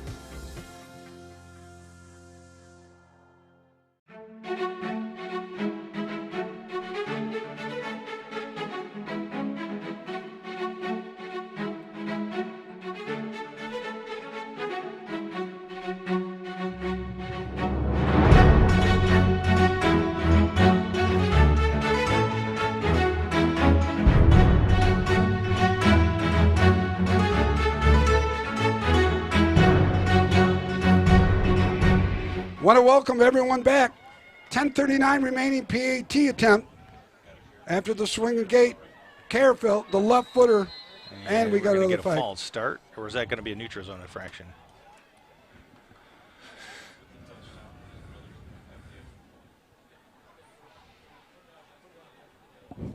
Could be a Carafel combo. There you go. Carafel with the pick six, and it looks like it's going to be going against. Yep. So is it going against it? Is neutral zone infraction against the Ships? They're moving it up, which means that they're going to be going for the 2-point conversion now. So yes, they are. As if the Ships really needed anymore. Let's add a little bit of misery to what's going on into. And then I'm going to read a little something that a stat I was able to find, dig up here. Oh boy, here we go. Yeah, we nickname him Stevie Stats. He is a great grandson of Howard Cosell, right? Well, I got a stat. Pittman with the Pittman carry is is going to be in for the 2. Go in there with 10. Yeah, Pittman with the touchdown. No, 2-point conversion. 2-point conversion again. My fault. I'm sorry. 10:39 remaining here in the second quarter. Sailors up 37. He's focused on this stat that he searched on Google. Stay here and go ahead and get so Wisconsin high school rules for running clock. The following rule recording the use of running clock must be used after the first quarter when the score differential reaches 35 points or more. A mandatory running clock will be used. So I don't know if they're have they agreed upon. And maybe it's after how many points? After 35 points. Okay, so we just hit the 35. Well, actually, we're at 37 right now. Yeah, that's right. We hit it with the last. But it was maybe to be now. Yeah, it would be after because it's all been stopped. Yeah, we got the 35 on the last touchdown. Possibly. If Nick's is accurate, correct. You might not even realize that was from like a stat of 1952 or something like that, and they've updated it. In 1952, there was. Oh, man. They used to keep time with the flip charts. Yeah, the old Hackley Watchtower baby used to. Hey, you got an update on that Muskegon score? I can find one for you. Well, while you do that, we're going to give you an update here. 10:39, second quarter of play, 37-0. Your Sailors are up against the Ships of Manitowoc-Lincoln. Love with the kick, high, deep. He's going to take it to the 10-yard line, across the 15, back to the 15, across down to the 20, and he's going to be taken down at the 25-yard line. First and 10 for the Ships. Stevie, so update from Hackley Stadium. Rockford 27, Muskegon 7. What quarter? Third quarter is the last I have. Okay. Wow. Then I also have Ravenna losing in the third quarter, 20-6 to Beale City. Ooh, all Beale City. And North Muskegon in the third quarter is losing to Puamo, Westphalia. Or excuse me, North Muskegon's winning 7-6 over Westphalia. That's a and nice Oak Ridge move. is up 14-0 at half over Sparta. I was talking to Kenny Byard this week a little bit. They're really high on this junior class. Next 2 years should be very promising. At North Muskegon, great quarterback, great skill positions. Yep. Trips right, split left. It's going to be a little screen out there on that right side. It's going to be run out of bounds after a gain of about 5 yards. We'll make it 4. Second down and 9. Carefell on the tackle after that 75-yard pick 6 to the house. Sailors up 37-0. But you know what, Coach Check, in addition to pitching a shutout so far, has to be happy. The way that the defense is pursuing and running to the ball. Yep. I mean, it looks like there's a moment, and then all of a sudden, boom, white jerseys surround them. So I'm looking at the clock. It is not running. I wonder if it has to be 2 Wisconsin high schools playing each other. It's a running clock. Now because it's a Michigan team. Oh! Whatever makes it fit so the rule works for how you said it, Nick. Yeah.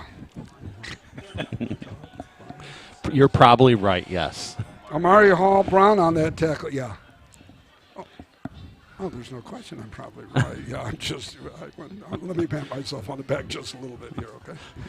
Okay, then, I found it. I'm just trying to be part of the team here, Stevie. Quads to the right, split to the left. Oh. Going to go downfield. Hey, incomplete pass. You know what? I probably wouldn't throw the ball so accurately if Love was up in my face like that. I don't blame him. I don't think so don't either. Don't blame him one bit. No. Or who was it? Was it Taylor? Yeah, Taylor too, yeah. But that front. Yeah. That front for the defense is a formidable one.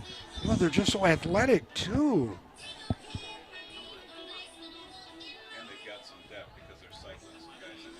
Yep.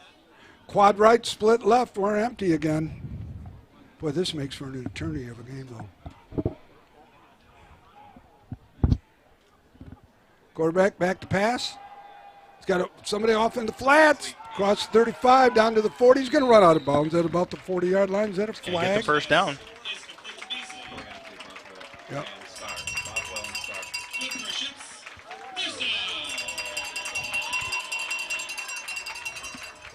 Yeah, a lot of stopped play in this. When you're a passing team like that, unless you're getting a lot of completions that don't go out of bounds, that clock stops almost every single time. Bothwell on that tackle run out, incomplete pass across the middle.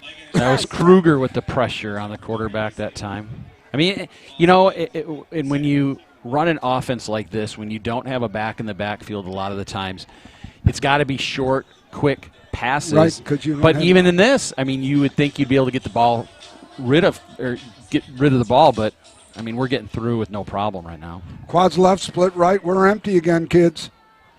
Back to pass. Little swing pass out to that left side. He's going to gain about 5, maybe 6 yards. It'll bring up a 3rd and about 3 for the Ships. I want to take a look at this on Lake Michigan Insurance Instant Replay. Watch the pursuit from the backside of this play as he comes up and he goes up and reaches and grabs him and pulls him down. Amazing pursuit by you mentioned it, Steve. Everybody is flying around the field. Yeah, it's making a huge difference. And when you're a defensive coordinator, you want to see it. I mean, that makes you excited as a defensive coach. Fullback offset to the right. Little swing pass here out to number 7. Oh, you got to wrap up. You can't do that. He's going to break through. He's going to get down to about. Oh, he breaks a couple of them. 10, 5, touchdown. The Ships are on the board. 3, maybe 4 broken tackles. Instead of ramping and tackling, they were pushing and shoving, trying to get him down, and to no avail. The Ships are on the board at the 8:48 mark.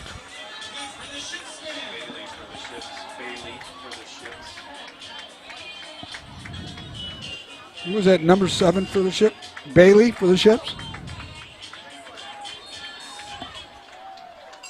Yeah, that's going to be a Coach Check heartburn right there on that one. Yeah. Well, it's going to pump a little life into the Ships. PAT attempt, left-footed kicker. God, look at back-to-back left-footed kicker. It's up. It is. It is good. 8:48 remaining here until halftime. The Ships are sailing just a little bit. It's the Sailors 37, the Chips 7. We're waiting for the kickoff right here. And we're going to stay here, and we're going to do another holdover from last year, thanks to Core Realty. Steve, why don't you take it away? Sure. So this is the trivia question, which I think people enjoyed, and so we're bringing it back. And so it's the Troy Wasserman of Core Realty Partners trivia question for all your commercial realty needs. So here's the question. In the greater West Michigan area, Muskegon, Grand Rapids, and Holland, that's what I consider that to be, what school has the longest active streak of winning seasons?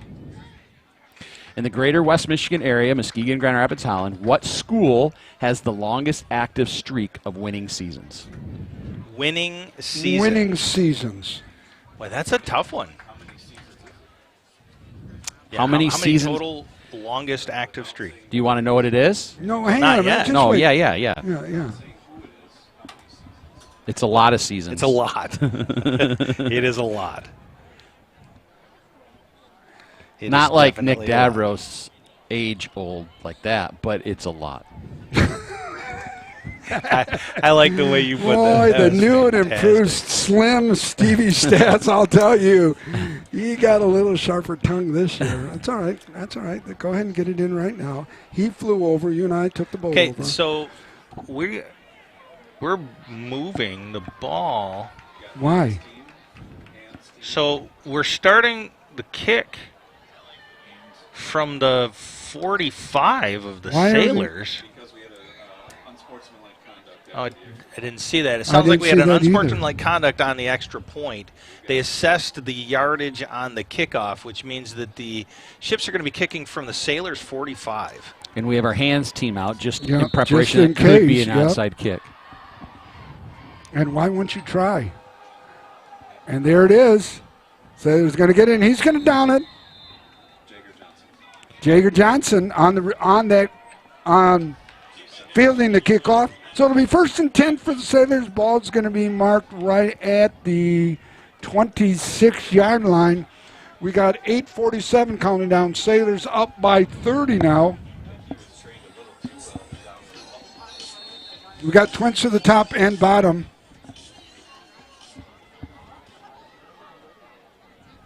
Pittman pass.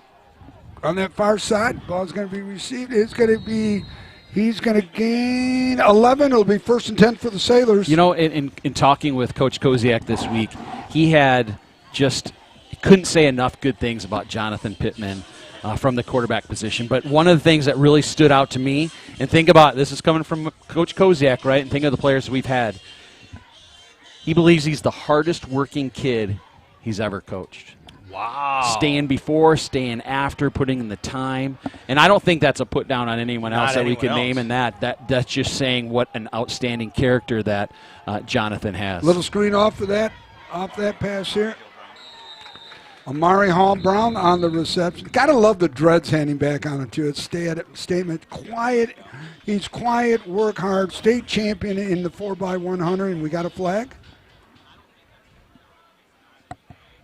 And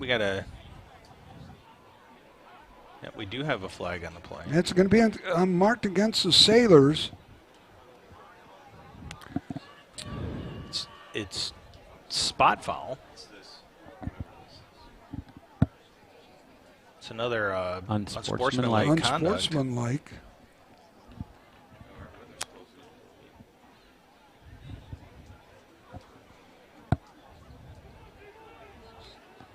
So it must have been after the play was called dead. Yeah, and I didn't see it. So what just happened there? Okay, now he's going to mark it. 2, 3, 4.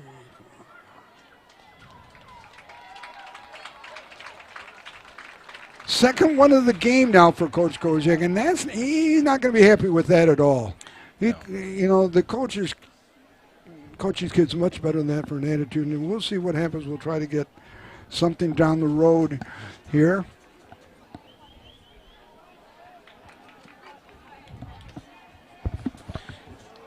$8:29 left here, second Twins quarter. to the top and bottom. Fullback offset to your left.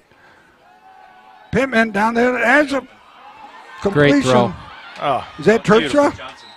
Johnson on the reception. Jaeger Johnson going to pick up the first down. Brings up a 1st and 10, 8:17 counting down till halftime. We're on the Sunrise Coast of Wisconsin. Lincoln Manitowoc High School. The home team. Trips left, split to the right. Little pass along that side. Oh, he's going to get about 5, 6, 7 yards. Well, the official coming back. McCorvey Hill. It's only a gain of 3, 2nd down and 7. 7:47 counting down here. Twins to the top, Twins to the bottom. Fullback right behind Pittman.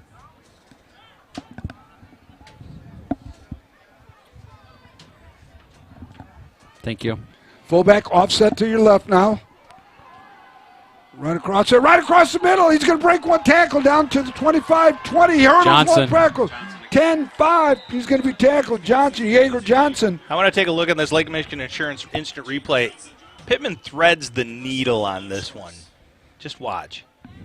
Boom. Right in between 3 those, defenders right there that he had to thread the needle on. Hurdles one. Unbelievable. Down to the 5-yard line. Great downfield. That 1st and goal ball's marked at the 6-yard line. 7:20 counting down here. And we've got whistles, flags. You pick something. Just say Coach Koziak isn't very happy with that. Well, I don't think he's happy with a lot of these, but a lot of penalties in this first half. I think this is like the 5th or 6th penalty here in the first half. 2 big ones, too. Twins to the top and bottom. Pittman at quarterback. 7:13 and counting. Little motion, fullback trap. Jeez, fumble. Pittman got it back. Yep. On the fullback trap. Man, Emmons just destroyed his guy. And that was just a bad connection with the running back on that one. And Luke Emmons, we talk about him. He's the 4-year starter for the Sailors. He is a beast. At 6'3", 315 pounds. Luke Skywalker Emmons is his new name. A little pitch with the on that option. right side, on that option. He hurdles one. Oh, whoo! Nice tackle, though, by the Ships. Who's that? Richardson on the carry. Brown on the tackle for the Ships. 6:22 counting down. Ball's on that sunset side of the field here.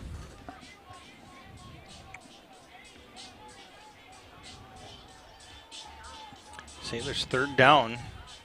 Twins to the top and bottom. Fullback offset to your left. We got motion. Pittman's going to keep the ball. Pittman's going to walk unscathed into the end zone at the 6:01 mark, putting up 43 points here in this first half, boys and girls. PAT attempt, swinging gate, lining up from left to right. They threw it this time around. I think they'll walk it over this time. Let's see if I can be 2 for 2. Jeepers creepers, it scares me how right I am this year already. This is only game 1. It's already game 1 on this right already. It's going to be a long season. Yes, it is, kids. Left-footed kicker, it's up. It is good. So with 6:01 remaining till halftime, the Sailors have racked up double fours for you back home. That's 44-7, kids. We're going to take a quick break. We'll come back for the kickoff, but don't you go anywhere with 6 minutes remaining. From truck beds to bed beds, we've got your home and auto covered. Combine your home and auto with Lake Michigan Insurance Agency, and you could save $650. That's like 325 gallons of gas, or 21 sets of comfy sheets. So, trust our experts to find the perfect amount of coverage for you, making sure you're covered when you need it and how you need it. We shop a variety of insurance providers, industry leaders like Citizens and Frankenmuth Insurance, to make sure you get the highest quality coverage at the lowest possible rate. In Muskegon County, trust Ryan Rozicki to start a quote for you today. Visit Ryan at our Norton Avenue office in the Park Place Shopping Center near Goodwill and Pites and Courts Restaurant, or visit lmcu.org/insurance to get started.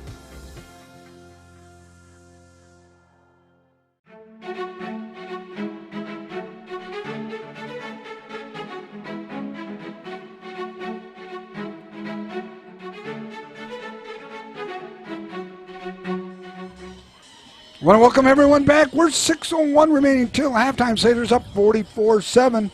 Sailors getting ready to kick it off. Stevie, you got a final report. I have a final score to report. I don't think it's an upset, but well, it's at Hackley Stadium. I don't know what to call it, but I know that Rockford won 27-7. High end over on kick, ball taken at the 17. He crosses the 20, down to about the 25. We'll see where the official makes it. They're going to make it Stewart. Richardson there on the tackle. Ball's going to be marked right at the 19-yard line. Hey, Joe, I'm just going to. Can I read that? You want to do the trivia one more time? Yeah. Let's go ahead. Okay, I got to read this again here. So, in the greater West Michigan area, which I meant to be Muskegon, Grand Rapids, and Holland, what school has the longest active streak of winning seasons? But Nick, you haven't even thrown out usually you're writing down on a piece of paper and stuff. Well, are you stumped? The longest active streak of winning seasons, so continuous winning seasons. Well, that's got to be my beloved. We do have some guesses on the Facebook. Or I'm sorry, the YouTube. Good, are they good? Hudson or Millington. We're talking. That's the east side that they ended up talking about. So I'm going Muskegon on that one. I mean, who else is better than that? A few more people have thrown in Lowell or East Grand Rapids. No. Oh no, I'll still go with Big Reds. Little pass over that side. It's caught at the 20. Look at the pursuit. Just look at the pursuit angles too of the defense running to the ball. And you know what? That's a great point right there because we work on that at the beginning of double practice. You can see it on the replay. Yeah, Can you do a replay again, yep, Joe? Let's do it. Just watch as the ball is thrown out here, and watch the rest of the defense and how they pursue. Watch the angle in which they I mean, they're just it's just good. And the far side corner is expected to come all the way across as well. Guess for Oak Ridge.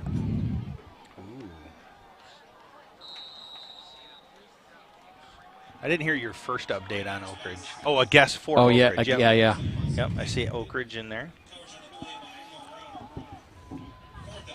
And the answer to this is astonishing how many.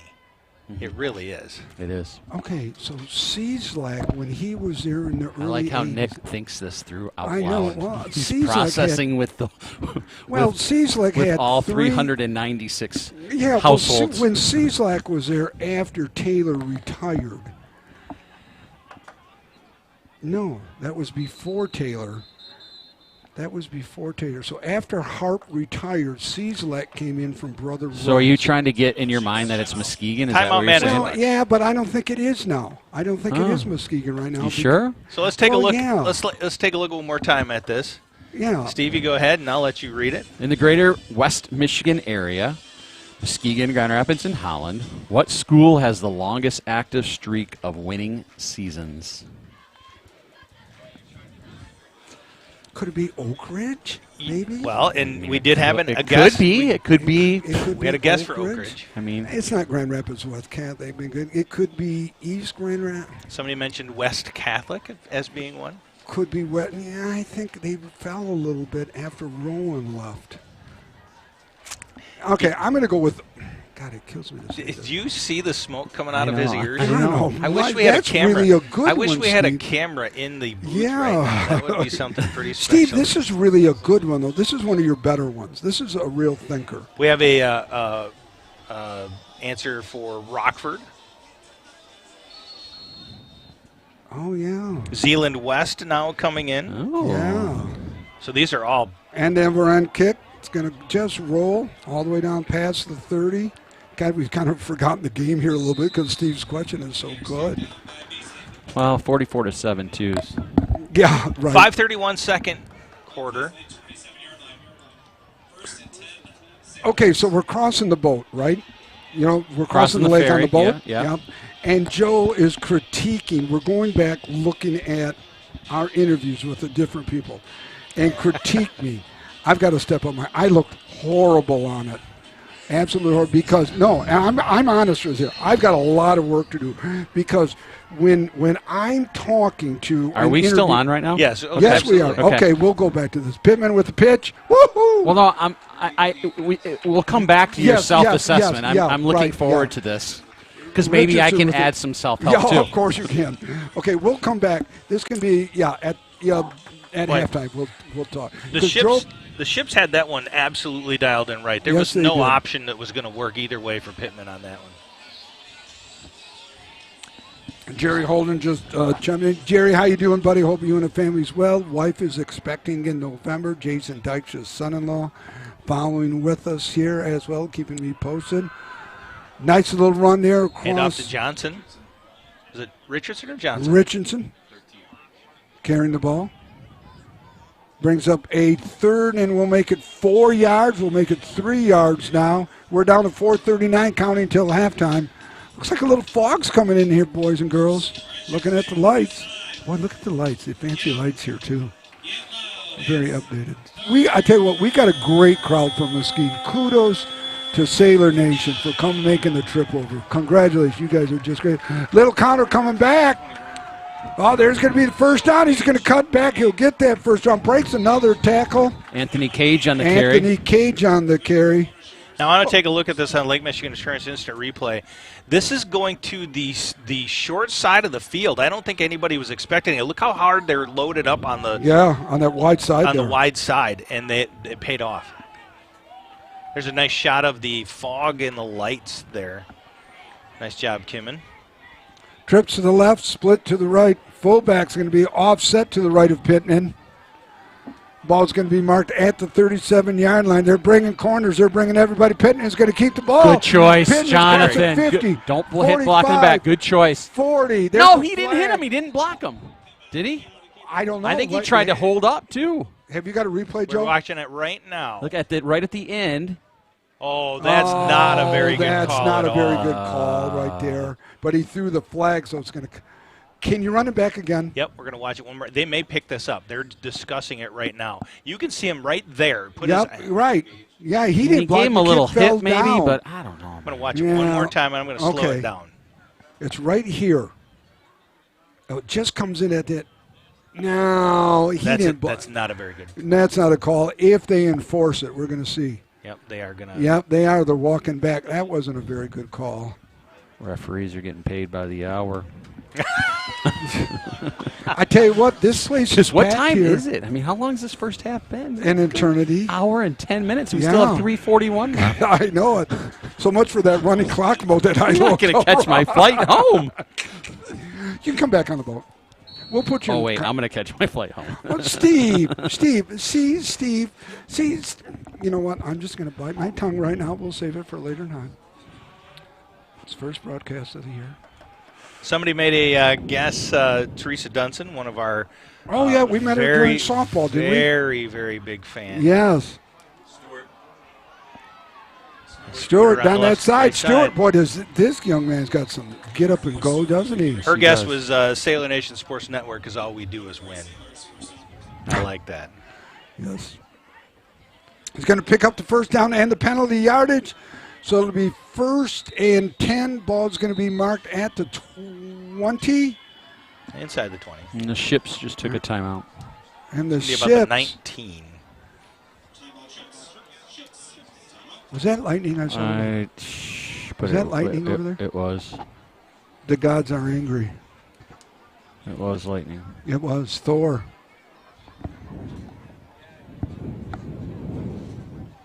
Are the officials talking now here? Well, let's take a look No, at I don't the think they do. radar. Yeah, there's some around us, Joe. Oh, yep, there's lightning right over there. That looks like heat lightning, cloud to cloud heat lightning. There is no such thing as heat lightning.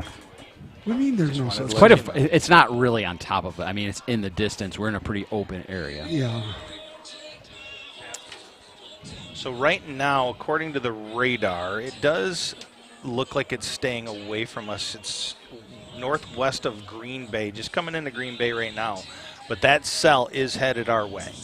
So there is a good chance that it could make it here before the end of the game. Well, it looks like the officials are talking right now, but okay. Now you're talking from here to Green Bay away from what you're seeing right now. So yeah, but anytime you see lightning, though, it's an automatic 30 minutes. I don't care where it is. Well, not in Wisconsin, it's not. So much for that running clock lightning mode. Pittman rolling to the left. Pittman's going to stop. Pittman's going to be sacked. great defensive play there. Yeah, by the great Ships. defensive play. Let's take a look on the Lake Michigan Insurance Instant Replay.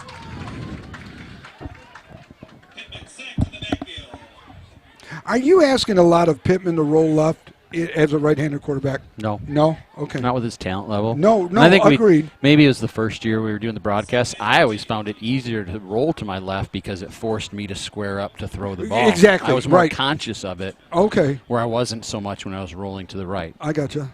Pass incomplete. High little pass. You know, it's just a high pass there. It's going to bring down a third. Is it third down, Matt? Is that right? It'll be 3rd and 15. Ball's going to be marked at the 25. We're 2:57 counting down. I just wanted to let you know I've mentioned the boys up there. It's pretty much done now. Yeah. The Lightning is pretty much done? Yeah, I don't think it's done.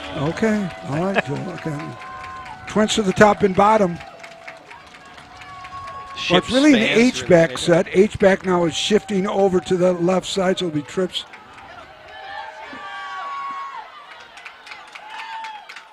Ooh. That's a good effort by horse, Stewart, yeah. Yeah. 2:46 left. Boy, he is built. How do we pronounce his first name again? Tomarian? Tamari. Tomarian. Right. Tomarian. Yep. Not Tomarian Tamari. Stewart. Yeah. God, he's 6 feet 214, and he's a sophomore. I told you at the camps this summer he was getting looks. Yeah, I'd give him looks too. Twins to the top and bottom. Stewart offset to the left. Okay, Sailors are pointing. We got a flag. So it'll make it 4th and 5. Makes it fourth and 5 right now. 5-yard penalty. Mark off. Ball's going to be down to the 15-yard line. We're 2:11 here in this 14-day game here for the first half. It's been like we're near the day. I think this is the longest first half we've ever called. Oh. That one and the Union game. Remember the Union game when it was just back and forth offense? Yeah, you're right. That was another one. Twins to the top and bottom. Motion. Nice little bit. Nice block out there on that far side. Short. He's going to be just a little. We'll see where the officials mark it. It's always going to be about a yard short, Richardson.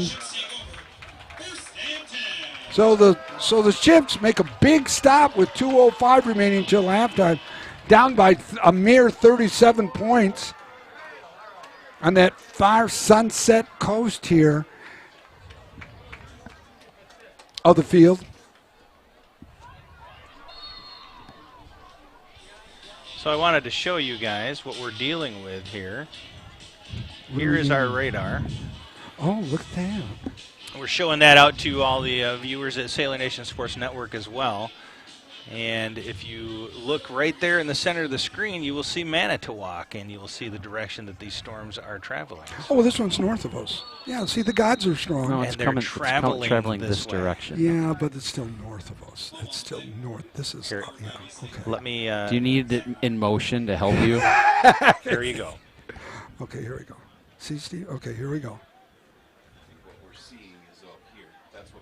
You're right, yeah.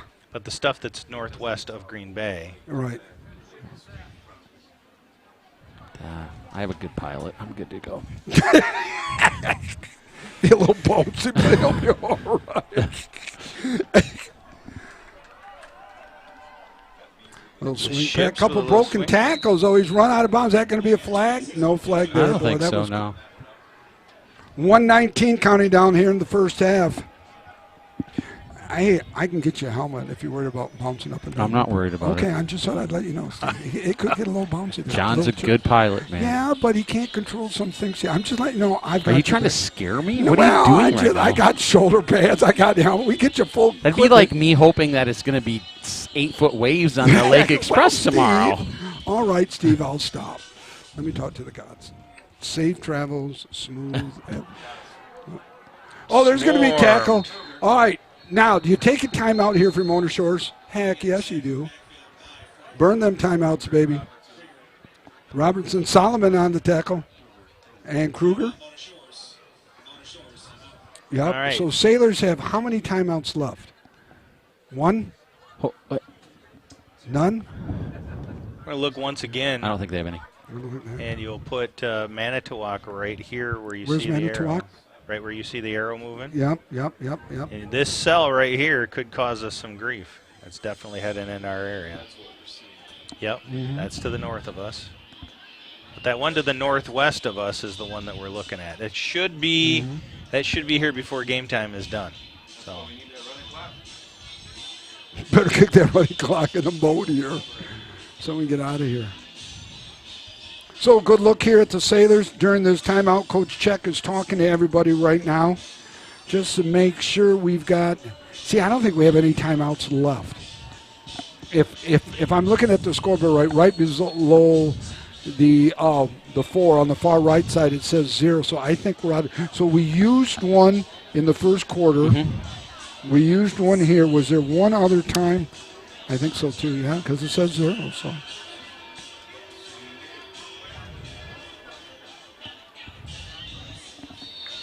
44 seconds remaining. No timeouts left. It's 4th down, so they're going to have to punt. It's a high end over. This is returnable. Oh, no, he's saying he was. Do we have a replay on that?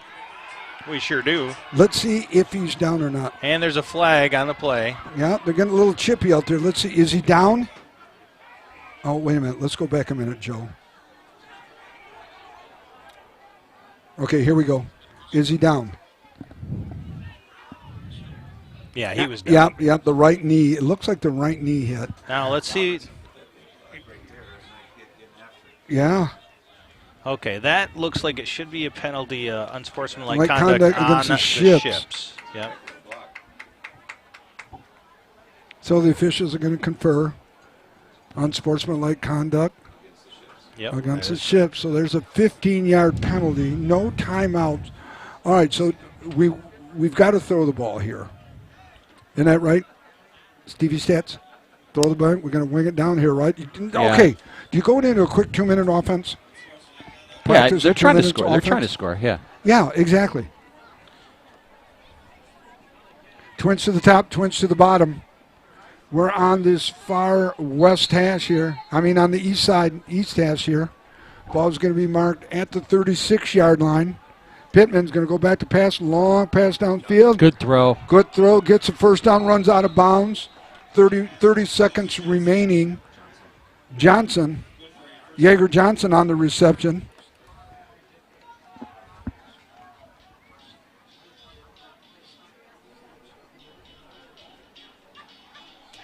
Okay, we had we'll have to talk about the team dinner last night with both teams there as well. That was just a great really, time. really nice. Yep. Twins to the top and bottom. Ball's at the 25-yard line. No timeouts for the Sailors. We got motions. Good trips left, split to the right. Pittman back to pass. It's caught. He's going to run out of bounds. We're going to running these out. This is perfect. And they're giving them to him, though. You know, they're taking what they're given, and and he's going man. Yeah, he's going man on that far side with the trips onto the left. Puts a man-on-man situation. Going to the sidelines with no timeouts left. We've used 7 seconds. It's 24 seconds remaining until halftime. 1st and 10, balls at the 15. Pittman back. Once again, he's going to run out of bounds. That looks like it's going to be 21. Ball's going to be at Anthony the Cage. 5-yard line. Richardson. Boy, Matt's just been a great spotter. Matt, Joe will take care of your contract at the end of the game here tonight. Don't you worry, buddy. I'm going to pay you double what we pay Nick. So. Yeah, absolutely. Triple it, yeah. Team meals, the whole 9 yards. You can travel with us, you name it, buddy. Timeout for the ships. Okay, Steve, timeout. Good timeout, I think. I think it's a good timeout. Let's not give up an easy touchdown. Do we lock on a tight man all the way across? I mean, I would as a D coordinator. Yeah, I think, zone's not going to help me. Right, no.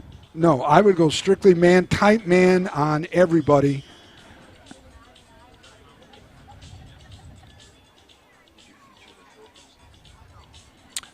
We have not, we talked about the trophy. Obviously, it's a trophy game. We showed it during our live show yesterday, and the trophy will be, hopefully, weather permitting, be presented at some point in time today to the winner of the Lake Express Challenge. But as we talked about before, we do have some weather that we're looking at. Here's again a little bit of the look at the weather. And you can see this is moving in pretty quickly. Yes, it is. You've got Manitowoc right down here. Manitowoc down on the corner here, and right that is making its way. So. Okay, so that timeout really didn't touchdown. Didn't help. Jaeger Johnson. I mean, he had Richardson. Oh, Richardson. I'm sorry, Richardson. Nope. Yep, that's correct. Richardson on the reception for the touchdown, putting Sailors at a mere 50 points. Okay, forget that swinging gate. We're just going to go back to the swinging gate right now. Wide change. Yeah. Okay, here comes the gate. It's going swinging from left to right.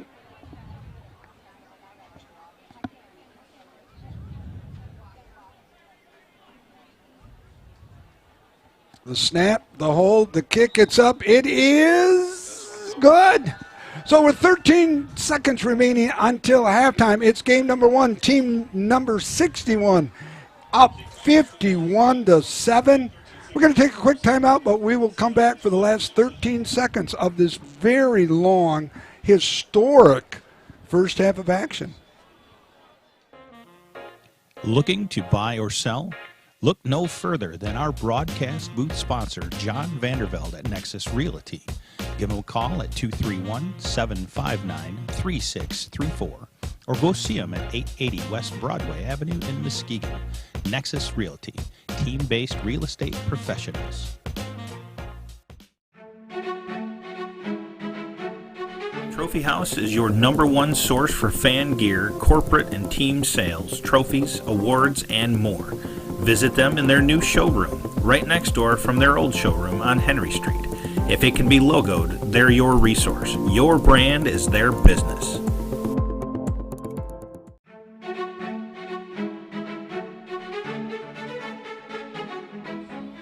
Want to welcome everyone back. Hope you had a good time out. We're going to give you more coming up in about 13 seconds, but hang around. We were just talking. You're going to see, come the second half, you'll probably see a lot of subs coming in. The Wounded Warriors will be out, but hang around. All these other kids have worked so very hard to get this playing time.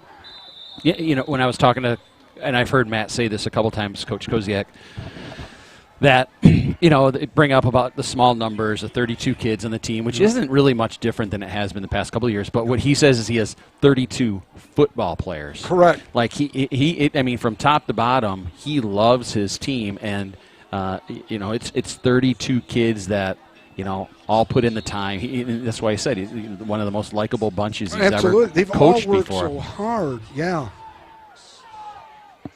And not only that, but the numbers are big.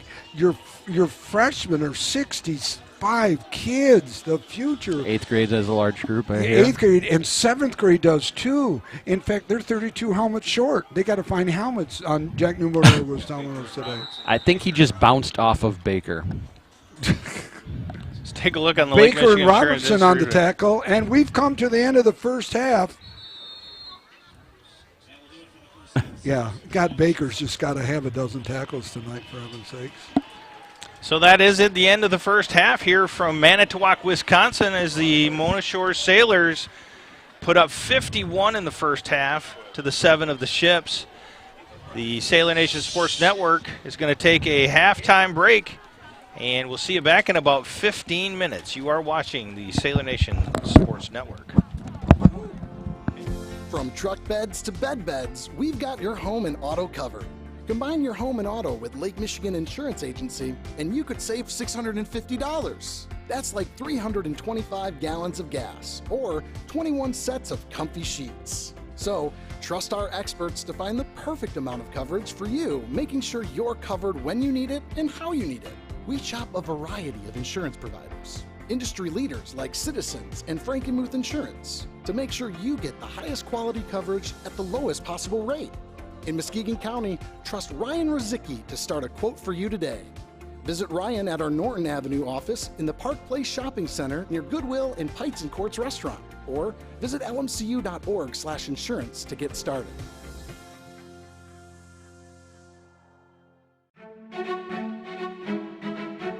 Lakeside Cafe is a family-run business that started in 2013. Located right off the shores of Lake Michigan, it features many delicious meals along with excellent service and a family-friendly atmosphere. Breakfast is served all day, open 7 days a week. Both dine-in and takeout available. Quality ingredients, endless options. Lakeside Cafe. Lakeside Cafe is a family-run business that started in 2013.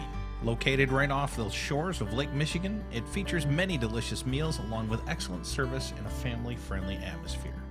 Breakfast is served all day, open 7 days a week. Both dine-in and takeout available. Quality ingredients, endless options. Lakeside Cafe.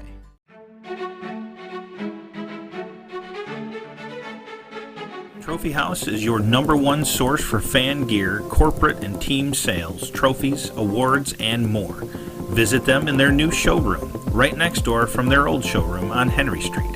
If it can be logoed, they're your resource. Your brand is their business.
Don't just find yourself, make yourself. Start businesses, build bridges, save lives, raise a whole city.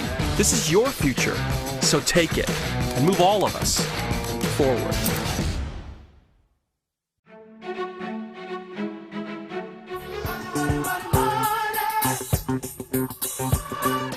Like football, financial victories require a sound game plan and a commitment to your success.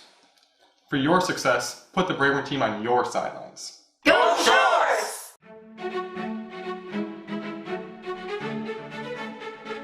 Blended Furniture Market thanks you, Mona Shore Sailors, for your support. Have a fantastic game. Try your best and make a difference. Come shop with us down the road at Blended Furniture Market. Visit us on Facebook and Instagram. Go Sailors!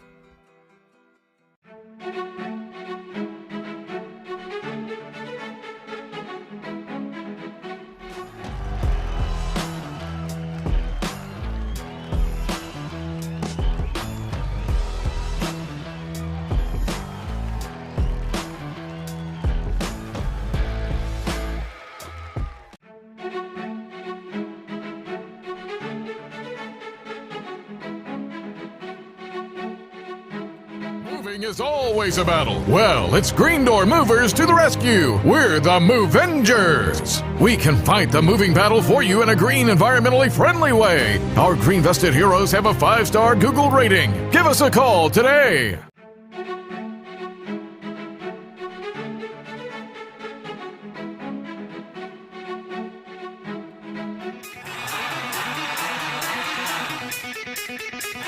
This is our house. We can find your house.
That what? I don't deserve to be back on. I look bad. No, I just got some work to do. I think I've gotten a little sloppy. Alpha brain, just like Joe Rogan.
had some computer issues, but as always, the Godfather, Joe Kanukin, took care of it. The tech-savvy Well, we hope so. Godfather. Anyways, yeah. Well, listen, we're back right now. It's all good. Except so we've got for an injury on the field after that long return. Who do we got there, Stevie? Damari Richardson. He returned the ball to the 5-yard Okay, he's popping line. up now, yep. But there's a flag on the play, so it's coming all the way back. Oh. And it was a great run, too. Hopefully he's okay. He's jogging off. So. Yeah. Dan Schneider, the trainer, out there right away. So, Sailor Nation Sports Network, we're hoping that we don't crash again. We got a couple of blue screens of death on the computer. Anybody that knows anything about that knows that that's usually not a good thing. Almost like a Star Wars. And running clock, too. Yes, it is. So Sailors, first and 10 ball is going to be marked back on the 27-yard line. So we got all starters back in. I can't even see numbers. It looks. The Stars in at quarterback. Okay, so Stars. So, yeah. Yeah, we're going to see a whole different group of people in right now. And rightly so. Oh, absolutely. God, yes. James Stark Jr., 6 feet, 177 pounds. Started quarterback last year for the JVs. Did just absolutely a great job. Ladies and gentlemen, we are going to be keeping a very close eye on the weather. Within the next 20 minutes, I think, was the last projected time frame for the thunderstorms that are kind of in the area to possibly give us some fits here at the Manitowoc-Lincoln ships. Twins to the top and bottom. Fullback offset. Now to the right of Star. We got motion from right to left. Makes a little trip.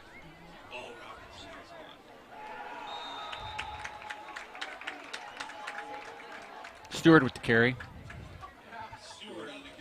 Stewart with the carry. Surprising to see him still in. You know, and it, obviously in such a big, being up big, but then also, you know, knowing that Rockford's coming to town. You know, it's a balancing act because you want kids to get conditioning, you know, game conditioning, but you don't want anyone to get injured either. So it's tough. Yeah, and once again, you know, not only having 32 kids too, you're going to have to see some of the starters out there. Yeah, but what a great scenario, and to have a very comfortable lead. It's a running clock. You're going to play everybody this game. Yeah, everybody that traveled is going to play. Star carrying the ball. And you know, we didn't talk about Star last week, but Matt chose not to play Jonathan Pittman in the scrimmage. Star played quarterback and did a fantastic job. I mean, he looked like a starting quarterback. And Mona Shores, I thought, looked the best at the scrimmage. But well, not only but Star did a great job as our starting JV quarterback because Pittman was the starting varsity. And he is lightning quick, man. Yeah, and he is bright, honor roll student, bright kid, good team leader. I mean, he's embodies everything that you want from a Mona Shores football program led by Coach Koziak. And Mike Koziak, they had JV coach, a great role model for these kids as well. And he's got a rebuilt staff a little bit this year. And this half's going to go quick because there's already only 8:20 left in the quarter. Yeah. Baker back to punt. I believe we're going to have a false start. Nice punt by Baker, though. Nice hang time.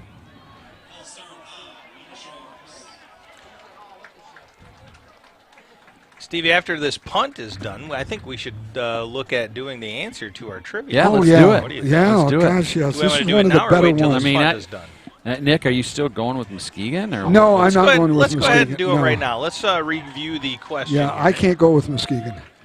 In the greater West Michigan area, Muskegon, Grand Rapids, Holland, what school has the longest active streak of winning seasons? I'm going to go with Rockford with 28 consecutive seasons. 28 consecutive seasons, Muskegon Rockford. second. And Muskegon is second with 23. Mona Shores is fifth at 10. And Zeeland West is somewhere, I think they're like third or fourth in there. Really? Yeah. Okay. All right. Well, great questions. Yeah, How do you think of these things? Well, you know, Nick, you just do your job. And You just do your job, yeah. Do the work ahead of time. And Sailors are going to get hit with a late hit penalty. add it in your stack of Oh, I'm just going to have to work a Which, little by bit. the way, as we begin to shift a little bit to next week, Rockford comes in now with 24 straight regular season wins and 4 OK Red championships in a row. And we know how the game went last year. I mean, we were in really good position. In Wait that a minute. No. Didn't Caledonia win the OK Red last year? They tied, I believe. Oh, they tied? Yeah. Oh, okay. Again, Stevie Stats. Doing what he does So 24 regular. I mean. Yeah. And that's one of the. So in the. What do I want to say? I'm losing my train of thought. Not motto, but DTW, deserve to win. Yeah. Matt's little saying for This year year stems from last year because we were up in those games that we lost last year. But that's kind of his thought. Deserve to win. Do what you have to do to win. Yep. And we were up big in Rockford and just came back to haunt us. There's going to be a flag. It's probably going to come back. Carafel in the tackle. Some sign to see more of these starters on defense, like Baker being there. He pulled a hammy 3 weeks ago. I think it's one series and then they're out. And Is I Solomon in still? Yeah. Okay. Yeah, I would think. But with They're a in, running Kruger's clock in. like this, though, God, you're up by, 44 points? And it's a running clock. Unless they're trying to build some stability, some built-in conditioning as well with Rockford coming, I would think that would be a huge reason, or part of a reason. 5:20 and counting down in the 10-yard quarter. penalty, so what do we got to hold? Oh, it's a 15-yard penalty. Wow, it's a big one.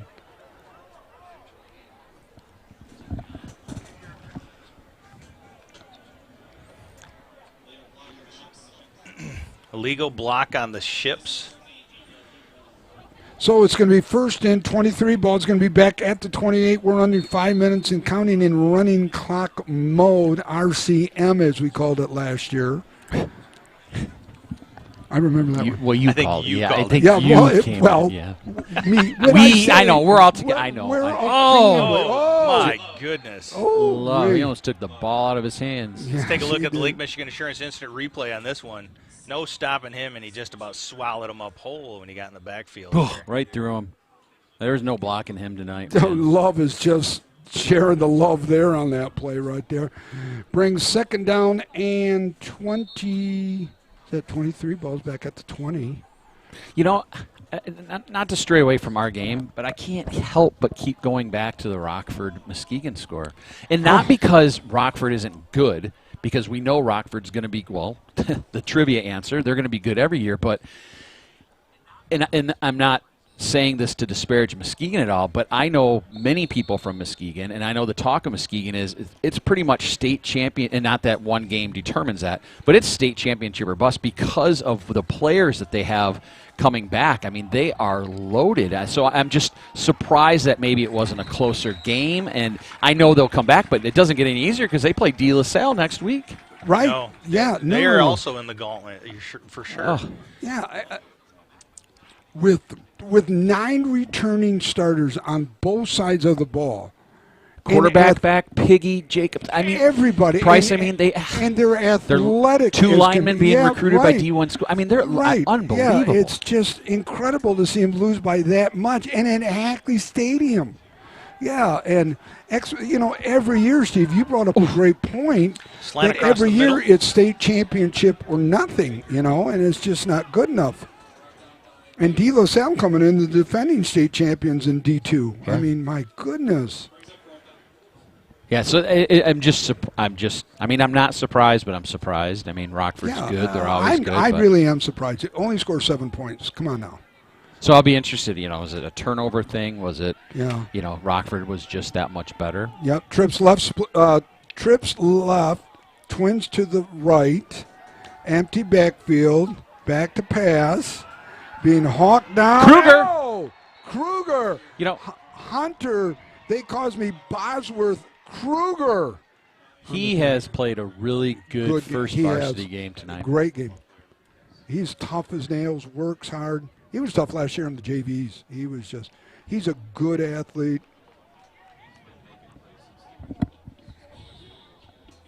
So it's going to bring up third down, right?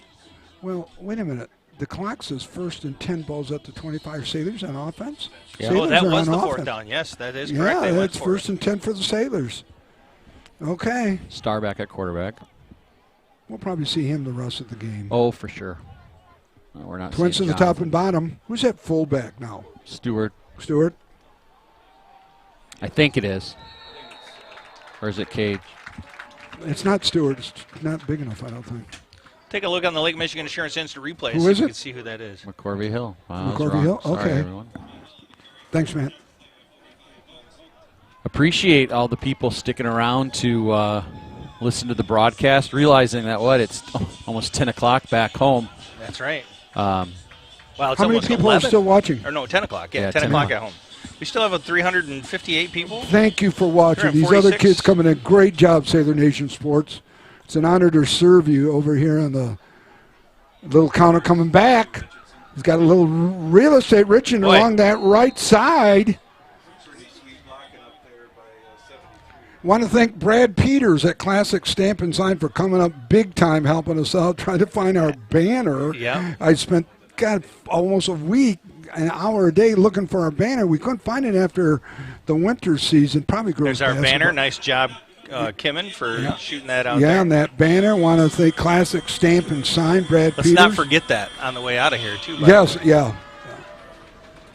3rd down for the Sailors. 3rd and less than 1. Yep. Going to get the Star first on the down. keeper. There's Star on the keeper. Star's going to go for the touchdown down that side. He's inside the 10 down to about the 9 or 8 yard line. You know, a shout out to the offensive linemen, Coleman, Gould, Emmons, Brown, Smith. I mean, they've played a whale of a game tonight. Yeah. Brings a first down. 1st and goal. Ball's going to be marked at the 9 yard line, but that's going to be the end of the Sailors are going over to the sideline. They're going to end the 3rd quarter of action here with running clock mode. And we're going to come to the end. And when we come back, I have some Mona Shores athletic updates as well. Yes, That would be perfect. So stay tuned. We'll be right back.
Want to welcome everyone back. We've reached the 4th quarter of action here at the stadium. And Steve, you got something for us here, buddy? Yes, some Mona Shores athletic highlights today at the in Grand Haven, the annual Battle of the Boardwalk. Mona Shores won every single set and came away as the Battle of the Boardwalk champions. Grand Haven, Fruitport, Spring Lake, and Mona Shores are all involved in some that. good competition. Cross country tonight at South Christian for Under the Lights Invitational. It started at 8 o'clock. I'm not sure how they did, and I'll come back with more after this. Twins to the top and bottom. 1st and goal at the 9 yard line. Sailors on the verge of busting in another touchdown to the fullback.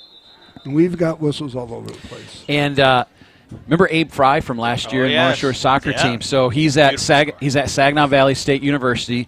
They scrimmaged the University of Michigan last week, and Abe scored the only goal for Saginaw Valley against Michigan. So wow, that's pretty cool. And then I want to give one more shout out to John Huizinga for helping out and getting me over on his plane today. And I'm not being funny, but it just takes, in a community like ours, they're so supportive of not only Sailor Nation sports, but also of the athletic programs, the football program in this particular case, and it's just awesome what the community does for Mona Shores Athletics. Well, we're going to ask John then maybe if he could step up and get a bigger airplane next time and just name it Sailor Nation Sports. Well, yeah, he could be the private pilot. Yeah, he could be our private pilot. We'll mention that to John when he comes out. You, sir, have forgotten a very special shout-out that you're supposed to be giving today for I have. I've been so wrapped up. So 35 years ago today, I officially became a father.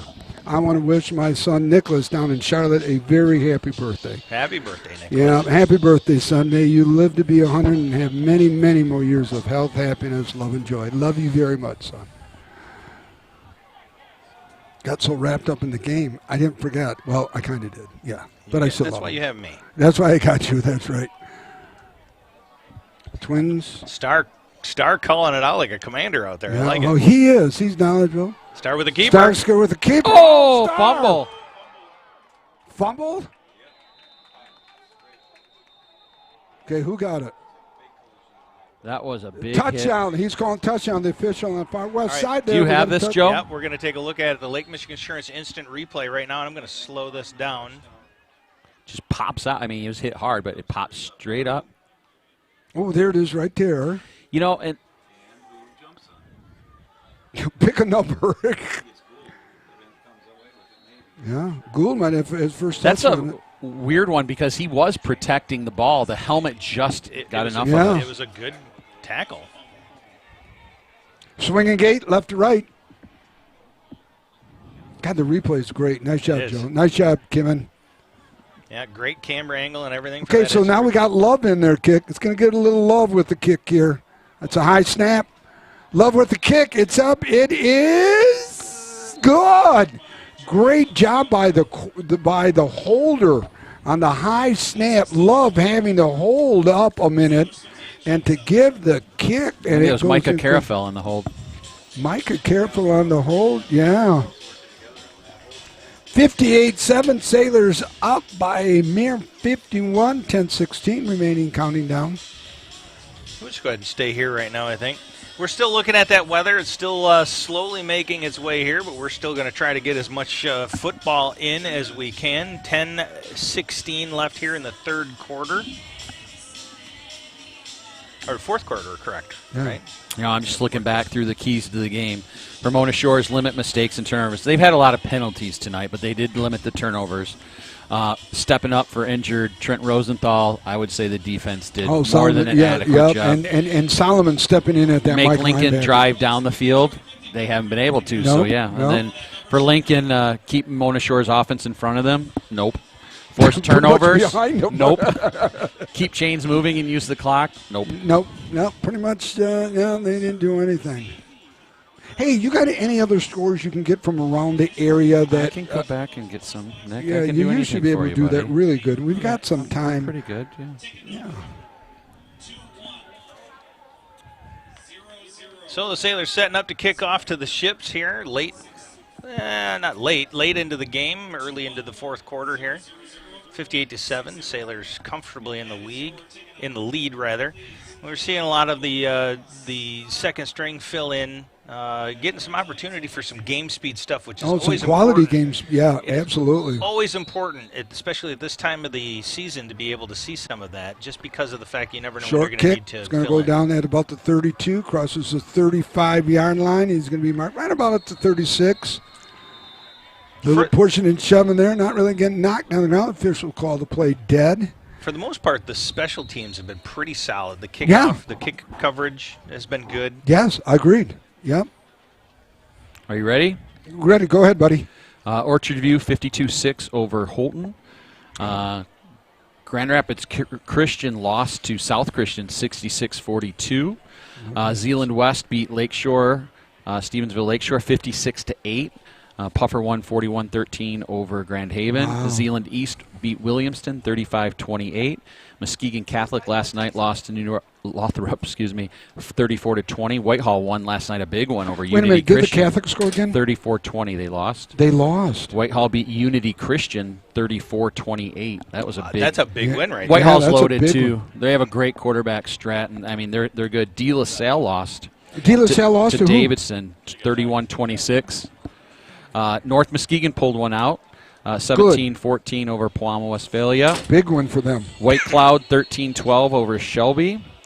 As we said earlier, Spring Lake beat Montague 34-28. And let me see. And Ravenna lost to Beale City 32-14. Okay. So So there's De some La scores Salle for you. lost to Davidson. Davidson's a Division I school. Yes, So they're good. Yeah, and they're good. yeah, and they're good. I think De La Salle was pretty senior heavy too. And Joe is 3-0 in the Pigskin Pick'ems. Steve's on. Nice pass It's and completed catch. ball down to about the 48-yard line. It'll be 1st and 10 Take a for look the at the Lake Ship. Michigan Insurance Instant Replay. I want to see what happened here. Maybe a roll-up on that quarterback because we did not see anything in initial contact. I want to take a look one more time.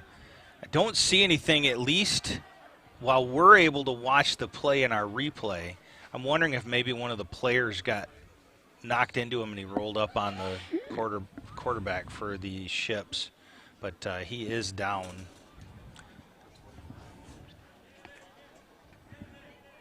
Hey, on that North Muskegon score, former assistant of mine and offensive coordinator Noah Dykstra is working with the Varsity right now.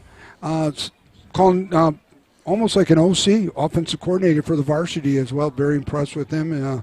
Brought a little different energy up there, and talented group of juniors along with seniors. So the next 2 years for North Muskegon could prove very, very promising in a potential deep run into the playoffs. And it's been years since, gosh, you can almost go back to when Cook was head coach back in the day.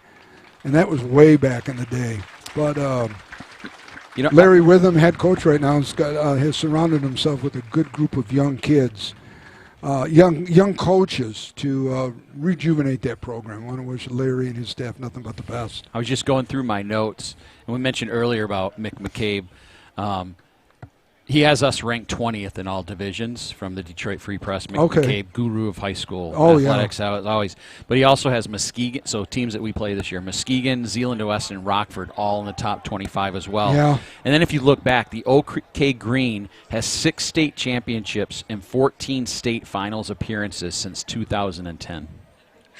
We're loaded in the OK Green. You don't, I mean, the top of the OK Green, and now Reese Puffer is, Reese Puffer is going to be tough this year. Agreed. They have some basketball kids, Whitaker and Ambrose kids, 6'8", Ambrose, Jackson Whitaker, great athlete, are out. I mean, they put up some points today. Good too. Yeah. JV numbers were really low, kind of like us, so they combined freshmen with JV this year at Puffer. Our JV numbers are low. We're only 19, little pass. Little screen out there, incomplete. Look downfield before he caught the ball.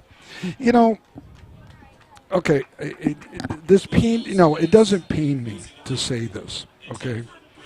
But I got to compliment, and this part pains me, but I'm going to compliment Stevie's stats. As much as I tease him and razz him, he really does an incredible job with the staff, and thank you for all you do. I'm becoming more humble as I get older and drawing Social Security now.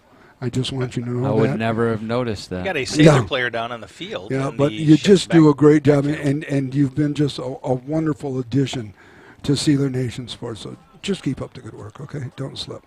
I appreciate it. Just, I don't know who that is down on the field, but. Okay, he's getting up right now. It's a lineman. See, my eyes aren't good enough to see it. Who Looks is like Angelo Chandler, maybe. Okay. He's walking off the field. Well, gingerly. Just going back to what you said, though, and I've said this before, but I'll say it again, but honestly, I find it an honor to be able to do this and give back to the Mona Shores community and what you, Kim, and Joe have built over the years, and for me just to sit in for the football part and do it, I love it. And great, we love having you. It's just giving back. Yeah, well, not only that, but we only trying to find who knows this sport the best to make us sound good. And in football, it's you. Yeah. I can't think of anybody else, but it's a joy. Say hi to the wife and the kids. That's not going to stop me from dogging on you the rest of the year. Yeah, well, no, I expect that. I don't want you to change. You try to keep me sharp. And Just for the record for everyone back home, I talked to the Greek guys. Have we seen any lightning at all in the second? No, we have not. I know. The guys are going to work with you, Amazing. Stevie. Okay? Well, 20 trips left, split to the right. 25 made the tackle, but we don't have a 25 on our roster, unfortunately, to announce we got the twins name. to the top, trips to the left. We got empty backfield as usual. Little pass to that sideline, catch it, goes out of bounds. Nice tackle out of bounds, though. Nick, I didn't want to burst your bubble, but the storm is actually coming from behind us. Okay. So you're not going to see anything out in front of you over there. Well, no, because the gods are strong. Joe, just listen to me. Trust me on this one with the boys up there, okay? It's way behind us. Stevie's not it's going coming from that but direction. Joe, Steve's not going behind us. He's going that way. Can I just say something? Oh, my goodness. No, not right now. I'm trying to correct it's Joe. about the game. It's more about the game than yes, the go ahead. Thank you. Go ahead. All I know is that if I was a Lincoln football supporter, I would be planning on a lot of long football games this season with the amount that they throw the football. Yeah, 7:59 counting down. I mean, we're at Star on the tackle. 2 hours and 13 minutes, and that's with a running clock. I mean, the first half took an hour and a half. As always, I want to thank Matt Robertson for joining us in the staff. Hopefully he'll be a regular spotter to help us out here. It's just been a joy, especially these boys. Down the middle, nearly intercepted. Who was that? We don't have a name. Yeah, great job. Let's take a look on the Lake Michigan Insurance instant replay. Right there, nearly a pick. Yeah, Is that 36? We don't see 25. It's 25. 25? Is not on our. Not on our roster. Nope. Well, great job by number 25. Nearly a pick. Fullback offset to the left of the quarterback. Trips left, split right. Yeah, they're going to in not only for a long season, but time-wise as well. Holy smokes. 7 minutes and counting here left in the game. After this play, I'll mention it. Just going back to the support of the community and whatnot, it's my understanding, I don't know who it is, but it's my understanding there's also 2 board members here at the game tonight. From how wonderful. Mona Shores Board of Education supporting the program. And collectively, the whole, Kim, and if you can, just take a look at the visitors section over there. Now, imagine having to travel across the lake or down and around or however you got here. We still have this many fans that have traveled to see Mona Shores play over in Wisconsin, and that's a really solid fan base. And remember, I mean, we don't have a lot of numbers. I mean, we're not a Rockford that has over 100. I mean, that's a lot of parents right there and family or whatever. Yep. McCorvey Hill on the tackle. Hey, Joe, before I forget, we got the trophy. How are we going to get that down there? Well, are we going to have Matt bring it down? The AD, and I'm going to have to look into this as we get close here. He was going to bring it down and do the presentation. Okay, good. And I have another update too. 25 is Tyson Terpstra. Younger brother Tyson. Okay. Tyson Terpstra. Thanks, Cindy, for that. Tyson's grandma shares the same birthday as myself. Look at that. Remember the day when you and I had Dad over there? Right? Yeah, I coached. I coached Hayden Tyson's dad, Kevin, and older brother Keith. Keith was a quarterback. Kevin was a running back, linebacker. Keith was quarterback. Yeah. Now Keith's son is in the Mona Shores district. Yeah. In what grade? 9th, I believe. No. 8th or 9th. 8th. He's in. And that 8th grade group's really talented. I'm So they have a 12th grader, a 10th grader, and an 8th grader still left in the programs. Yes. God, what are the Terps going to do when they go empty nesters, for heaven's sakes? Maybe like breathe a little fresh air, Grandma and Grandpa. See them dearly all the time. Yeah. God, they were in DeWitt watching our game. The Grandma and Grandpa Terpstra have always been huge supporters. Oh yeah, very much their so. Sons and their sons' families, and I mean, I see them all the time. Yeah, I was sharing a story back when the kids were little in elementary school. Every Friday at Cherokee, when we would go there for breakfast, they opened at 6. We always sat and we chatted with them. So, gentlemen, I wanted to point something out that Steve pointed out just a little bit ago as well. We cannot thank the Sailor Nation Sports Network fans enough. We are still late into this game, and 58-7, Sailors well in hand.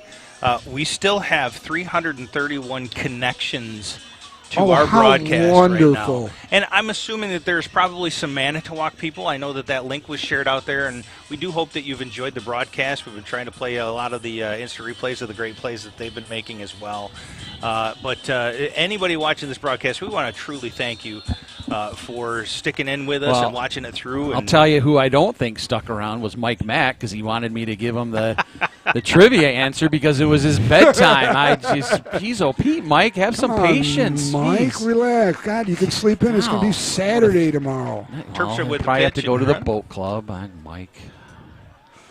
Oh, by the way, since how you brought up the boat club, Steve, I wasn't going to go to this early in the year, but, Joe and I, Sailor Nation Sports, we think it would be nice if we kind of join you after a telecast at the boat club.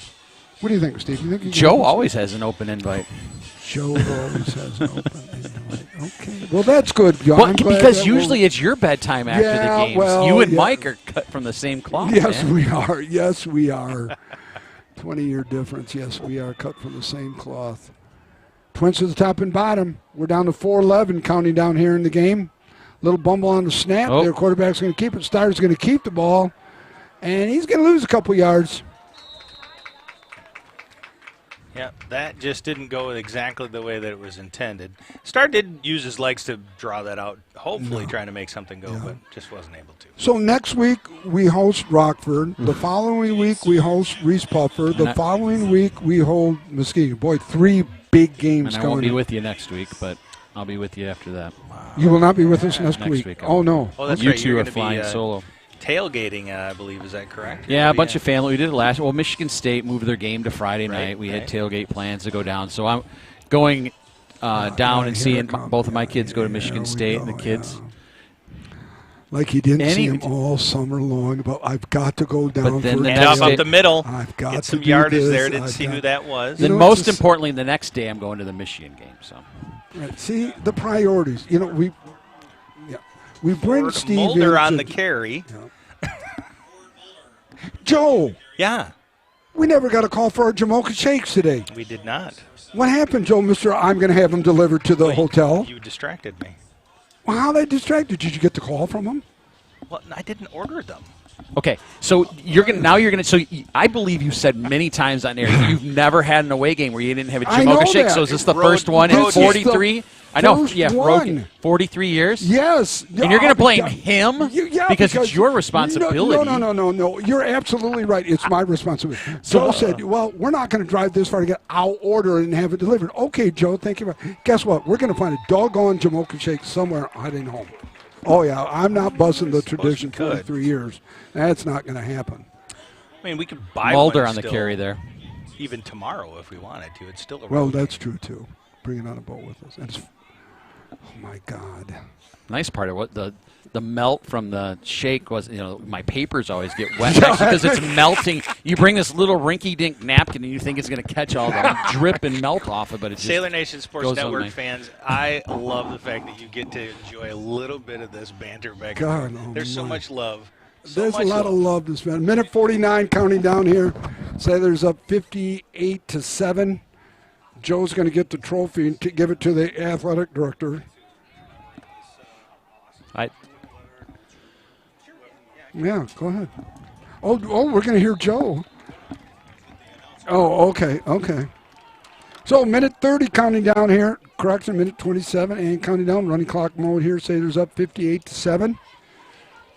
So, I mean, I don't think there's any doubt about it. Of the next, the first 4 games, this was the one that was the least concern, if you will, probably. Not that I would think concerned. So. With the travel, there was lots of different things that could have happened with this game coming across the lake. But, when you have Rockford, a much improved Reese Puffer team, and Muskegon's still going to be, Muskegon. They're still going to be and Muskegon. I can guarantee you they'll be Muskegon when they play Mona Shores. Absolutely. It'll be, this was the warm-up, tune-up, I don't know what you want to call it, but.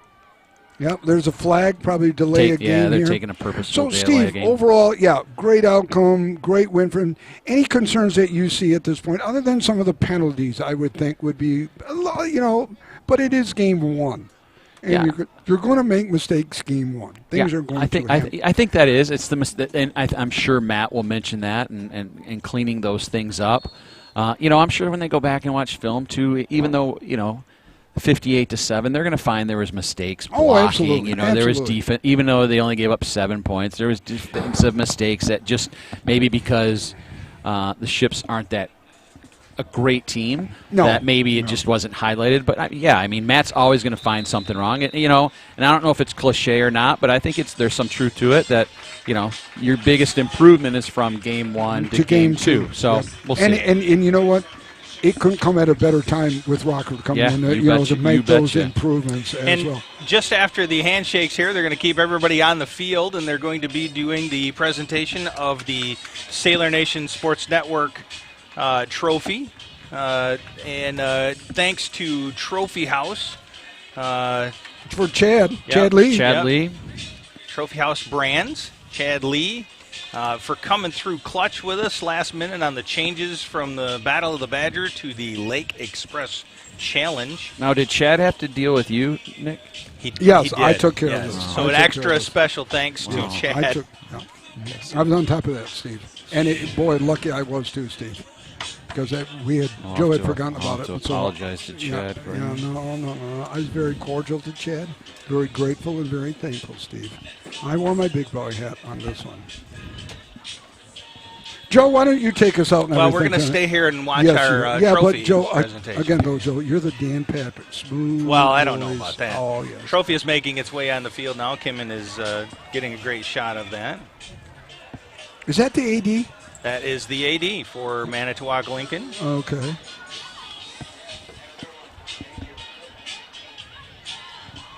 Hey, guys. So the Sailors in the series of two, one time over in our home field and over here on the Manitowoc-Lincoln Ships home field. The Sailors take the second win, 2-0. Hopefully, I don't know if it's going to be right away. If it's going to be... it's raining out. Yes, it is. It is starting to rain, so...